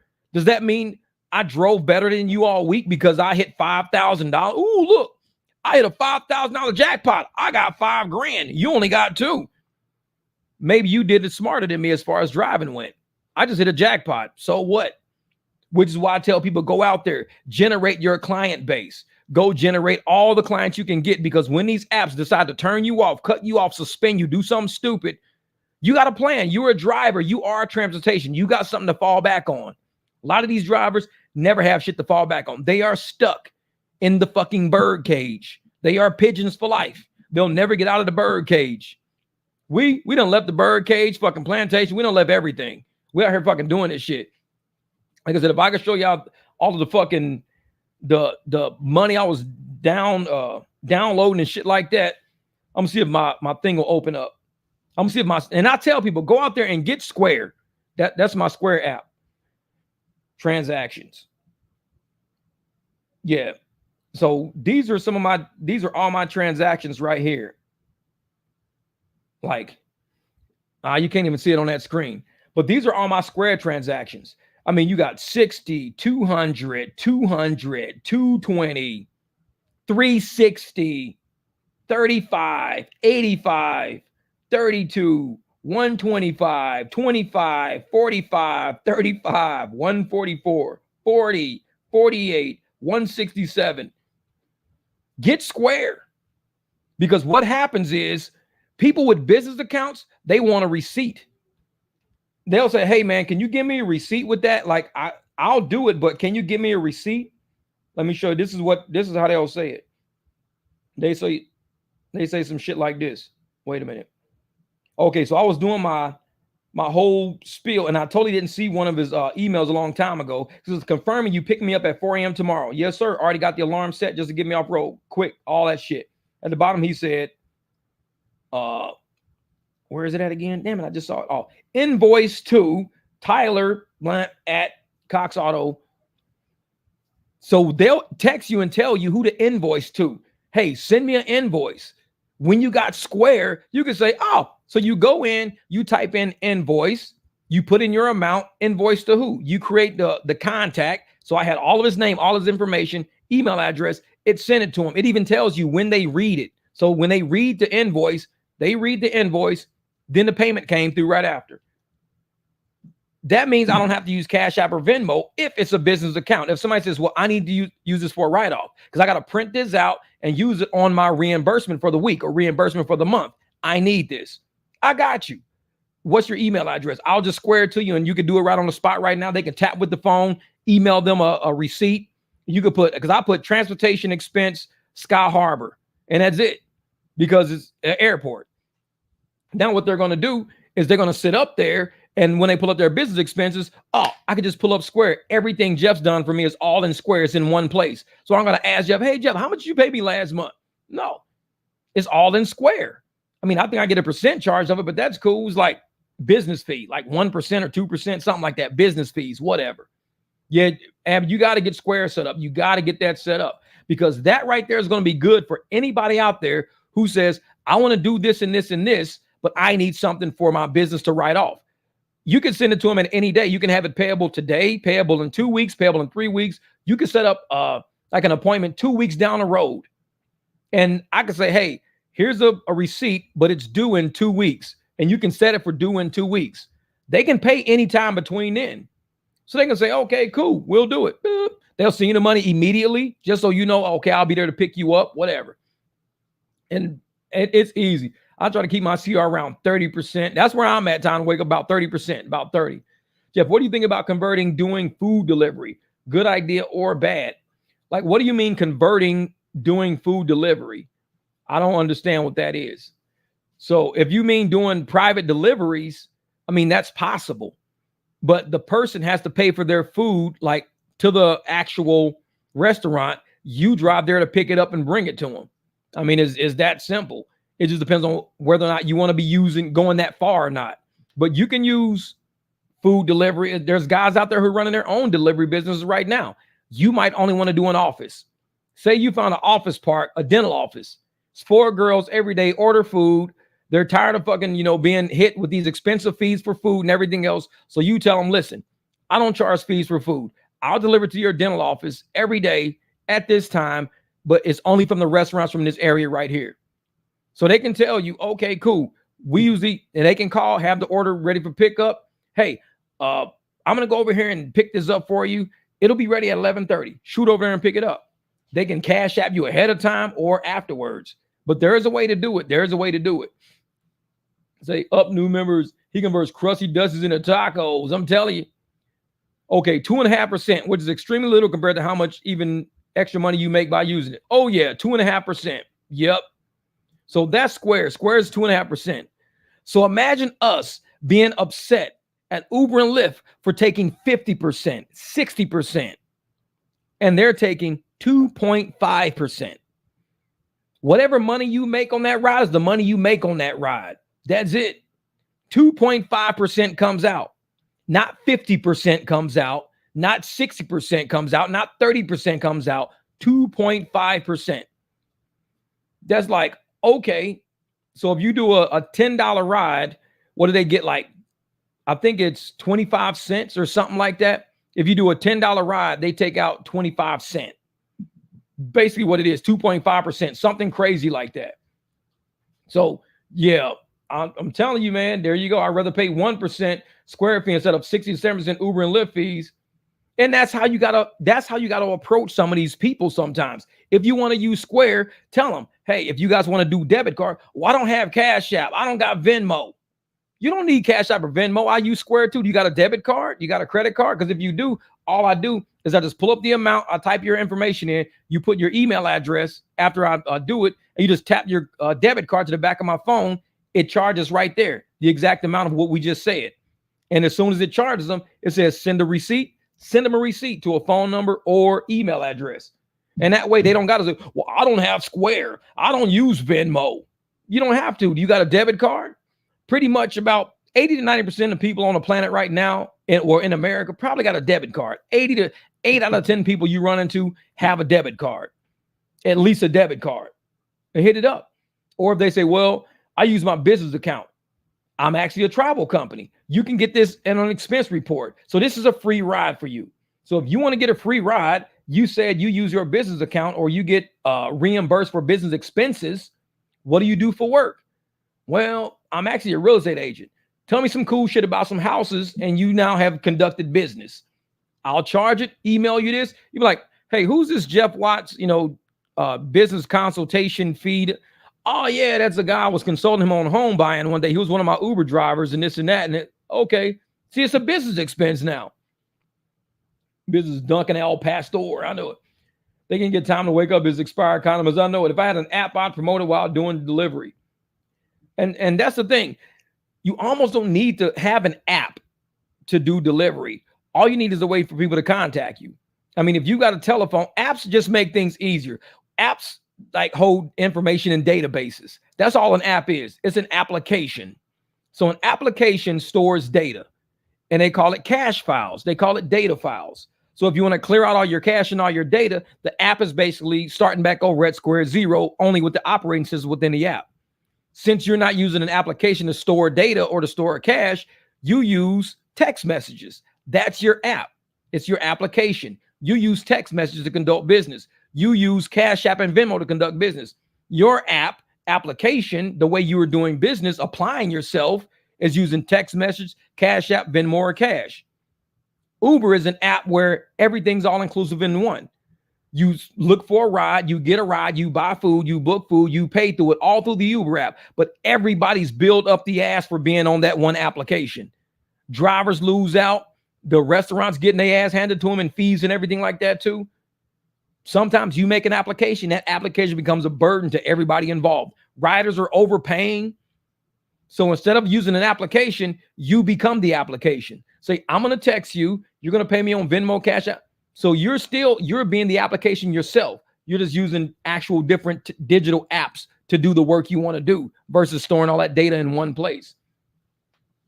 Wait a minute. Let me see. Let me go back up here. I'm stuck on how he converts donuts to tacos. Easy. You flatten out the donut and you fold that motherfucker in half. You're like, hey, I got a daco. It's a donut taco, motherfucker. This is a daco. Te quiero una daco. What the fuck is a daco? It's a donut taco. I'm gonna fill it with strawberries and cherries. It's a daco. The squirrel also tap pay with an Apple phone or other phones if you have it set up. Yeah, true. I do it on mine, but I gotta take my cover off. Tap don't work with my cover on it, man. It's like shit. It's like, see, that's how y'all motherfuckers don't get it. It's easy to say jalapeno popper. I forgot about that, James. I forgot about that shit. The jalapeno popper. See, motherfuckers be like, how do you convert a taco, a donut, into a taco? Let me explain to you. Like, shit, we do conversions around here. Motherfuckers like, man, I'm going to Mexico. Like, shit, don't have sex with no Mexican girl. Shit, that's that jalapeno popper. That's funny shit, man. See, they're getting some prehistoric catch-up must from the year 1985 for time to wake up. You can just do deliveries as a DBA and keep track of your sales or charges in Square. Yeah, and Square holds information for eternity. You have to purge it to get rid of it. You can even have you can create categories. Like, let's say you want to store everything in, like, let's say IHOP or breakfast food. You could put breakfast delivery, lunch delivery, and dinner delivery. You can have all those as categories inside of Square. So when you say what type of transaction is this, it's a lunch delivery. So you want to run a report at the end of like 2 or 3 months. Say, do I do more breakfast deliveries, lunch deliveries, or dinner deliveries? You can go by category as what you stored it as. You can pull it up and it'll give you a chart. So you do this many breakfast deliveries, this many lunch deliveries, but this many dinner deliveries. So that's why in my phone, I want to start storing everything as airport trip, work trip, or just like club. So if I create those 3 categories, then I can say, do I do more club and dinner trips? Do I do more airport trips? What is my true money maker?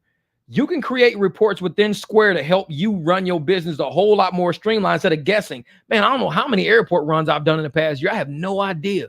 You don't got to think like that now. Just go in Square, hit reports, airport trips. It'll pull up the totals of how many you've done, what your average is, what the total is. I mean, Square's it's a really massive database that you can use for everything, man. Give you chargebacks. Just beware the customers trust on Square. Yeah, they can give you chargebacks and stuff like that too. So make sure, definitely, Square is like that. But I think with chargebacks, don't they got to prove something or whatever like that? I don't know how that works with Square. If they can actually do a chargeback on you, like, do they got to prove that it was fraud or something weird like that? I don't know. But you got a good point though. That's a good point. Chargebacks. Watch who you're dealing with, because if you deal with some shady ass people, oh man, we can do that ride for free. How? We just got to do it as a chargeback. Man, I'll find that motherfucker so fast. Shit. So just make the client text me the order, but I would have to pay with the money. Well, see, that's the thing. It's however you set it up. You can have a customer call in their order, pay for their order over the phone, have it all done. They could even pay for the order on the app of the restaurant probably. All you do is show up to pick it up. You could be paid before or after. It depends on how you run your business, though. It's something you got to sit down with to kind of think through, like, how do I want to do this? And it's however you want to step up to it, man. It's like create the steps and create on a template and give it to potential customers. Be like, if you're going to pay me, if you're going to use my delivery service, this is how you do. These are the steps required to order through me. Call the restaurant, pay for it through their app or over the phone. So it's already paid for. I don't have to pay for it. If I have to pay for it, you have to pay me up front for the whole order before I even go, and the delivery. So if the order is $20 and I'm charging you $5, you got to send me $25 so I can go down there, pay for it, then bring you your order. So it depends on how you set it all up. What up, Dims Dallas? What's good? What's good? Oh, you can use the dumpling platform to unlock a shopping cart. They pay through your app. Oh, I like that. Dumpling. All right. Yeah, I might want to look into that. All you delivery guys, look up the dumpling platform. You unlock a shopping cart. They pay through your app. That's what I'm talking about. Let's do it. Shit. I think it's happening in an app to make you look more legit, like the folks who using the DoorDash heat bag. Exactly. And that's the thing. I think that DoorDash bag is more for the restaurant to know you legit than for it to know the person you're delivering to be legit. Because people just walk in grabbing food all the fucking time off of counters. Yeah, man, I'm here for DoorDash, and just walking out. Like, mother, who was that? I don't know. Some dude who said he was here for DoorDash and just took the bag. And usually if you actually have a DoorDash bag, it kind of goes in line with it. Nobody just rides around with a dummy ass DoorDash bag stealing people's food and shit. Because how do you know DoorDash even had an order from that place or not? But some people walk in, grab shit, they look on the receipt and grab it and fucking leave. It's like, man, I don't mess with that shit. No. Square owns Cash App. Most don't know. Okay, I see you. Shit. So that's why I use Square a lot. I mean, I use Cash App a lot because it's free. It's free. Say, Jeff going to get a Sprinter bus. If Uber bus price is wrong, I'll tell you what. Hell yeah, I'll pull up like a motherfucker. I'll tell you what. Listen, they trying to charge you $19 and they only giving me $6. I'll do the shit for $15. Okay. Say, I know drivers who steal orders and call it free lunch. Yeah, exactly. Oh, man. How many YouTubers have we seen out there trying to get views off of eating customer food sometime? Oh, I'm going to eat this customer food. Watch me eat this. I'm like, what the fuck is this mukbang? Like, we're going to sit there and watch you eat somebody's food and that's your video? That's your content? Hey, man, let's watch this dude eat somebody's order. For one thing, half these orders get canceled anyways, so you ain't eating nobody's order. The app just told you to throw it away, but you said, well, I'm going to eat it. I'm not throwing it away. Shit happens all the time. People be driving, customer cancel the order because it was taking too long or they just did whatever the hell, this and that. Oh, you could throw it away. Okay, instead of throwing it away, I'm just going to eat it. Oh, let me make a video saying I'm eating a customer order so I can get some views. Watch this shit. Eating the customer's taco. Like, motherfucker, that's trash. You're eating trash. The app already said throw it away, so you're eating fucking trash. I'm eating somebody's lunch. You're eating garbage. Like, man, They be fucking cracking me up with that shit, man. I'm gonna get some views today. Watch me eat this food. Fucking mukbang. This might take another COVID to push me to do this for real. Yeah, exactly. Oh, they're gonna have another one. Trust me, they're gonna do with us. If you're not handling your business as a professional, get on down the road, dress, handling food, medical, car parts, etc. Because we do the whole business, man. We do the whole business. Some people think, oh, we just driving. Oh, we do the whole thing, man. The whole thing. It's like, man. See, I know what to do when I'm broke. Free food. I know it for real. I'm going to go down there and just take too long with the order. That's it. Pigeons eat trash. I know that's some funny shit. Pigeons eat. I might have to make that shirt and wear it on live stream. Pigeons eat trash. For all the motherfucking YouTubers. I'm going to eat somebody's lunch. Watch me eat this dude's lunch. Pigeons eat trash. Go buy you some lunch, you broke motherfucker. I'm going to eat this taco. Pigeons eat trash. I'm gonna say that shit. That's just funny as hell. You should, next time you see a YouTuber do that shit and make a video eating somebody's food, type that comment in there. Pigeons eat trash. Everybody gonna be like, question mark. Motherfucker, you're a pigeon. You're eating trash. You just said, I want that shirt. That shit's funny as hell, man. That's just funny. I like that. Hey, let me figure something out with that one. I'm gonna have to figure something out with that one. Pigeons eat trash, and then on the back have VW logo. I know. Put Passat up under that motherfucker. Passat. VW logo with Passat. Man, that's funny shit. Man, that's funny shit. Oh, we got to do that shirt. I like that. Pigeons eat trash. Wait a minute. Where's that? Oh, hell, I haven't done it yet. Oh, shit. I got to get my ass to the post office anyways. Oh, it's only 8:30. Man, yeah, but man, I'm in this. Hey, we've been online for 3 hours, man. I appreciate you guys rocking with us, man. I'm about to get my ass up out of here. I got to shower up, drive tonight. I'm going to go out for probably about 2 hours. It's been slow. I'm going to see what events we got going on downtown. Try to plug a couple of quick little black rides or something like that. Man, this is what we doing. So I appreciate y'all jumping on this live stream. This was a San Diego rideshare. Thank you, brother. I appreciate the super thanks, the super chat. And like I said, this was a real podcast, man. I mean, we really talked about a lot of topics that a lot of podcasters won't touch. Well, some will touch, but podcasters who are basically like, I'm in the rideshare space, but I'm more of a real rideshare person. I talk to riders, I talk to drivers, I talk to the community, I talk to store owners. I don't just talk about, well, this is how I drive, and this is the gear I'm in right now, and I'm in third gear, and can you feel how soft the brakes are? I mean, I'm not 100% fucking rideshare. I podcast. We really talk about life and what's really going on around us, which makes this channel a little bit different for the average, driver out there who's, I just want to know how to get surges, man. I just want to know how, I don't want to hear about all this shit. I just want to know how to get a surge, man. This is probably not, I got shit for that, but my podcast be going sometimes. We be going. All right, Miss Abby, tell Daisy, I said, what up 301? What up 301? It's like, man, San Diego repping. This is pigeon eat trash, conversion makes cash. You stupid. I like that. That's funny shit.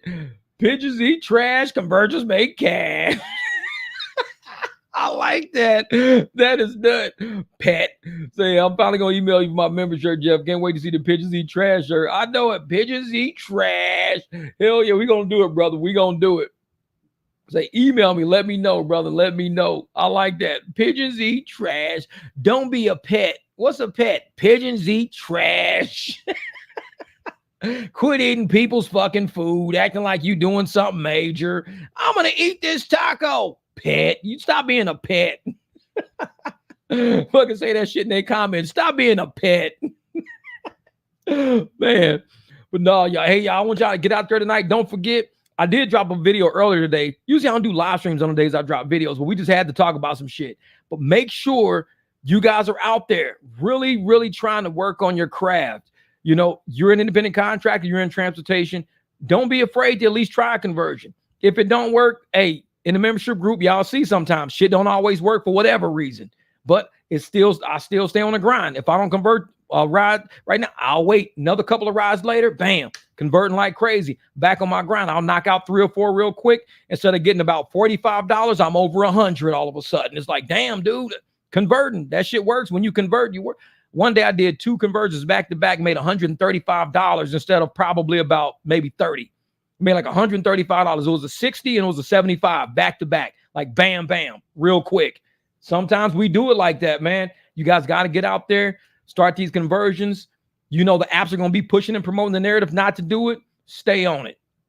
Appreciate y'all for rocking with me this whole live stream. It was a lot to take in. It was pretty deep and it got hectic at some point. But y'all can go back and do the replay. Hey, thank you guys for all the super chats today. That really helps support this channel. It keeps odd channels like mine actually on deck because a lot of people don't like what we talk about, but we love it over here, man. Let's keep it going. I'm going to see y'all on the next video, possibly a live stream tomorrow. We'll see how it goes. I got to get some parts in for this Jeep. Then I'm going to do a live stream.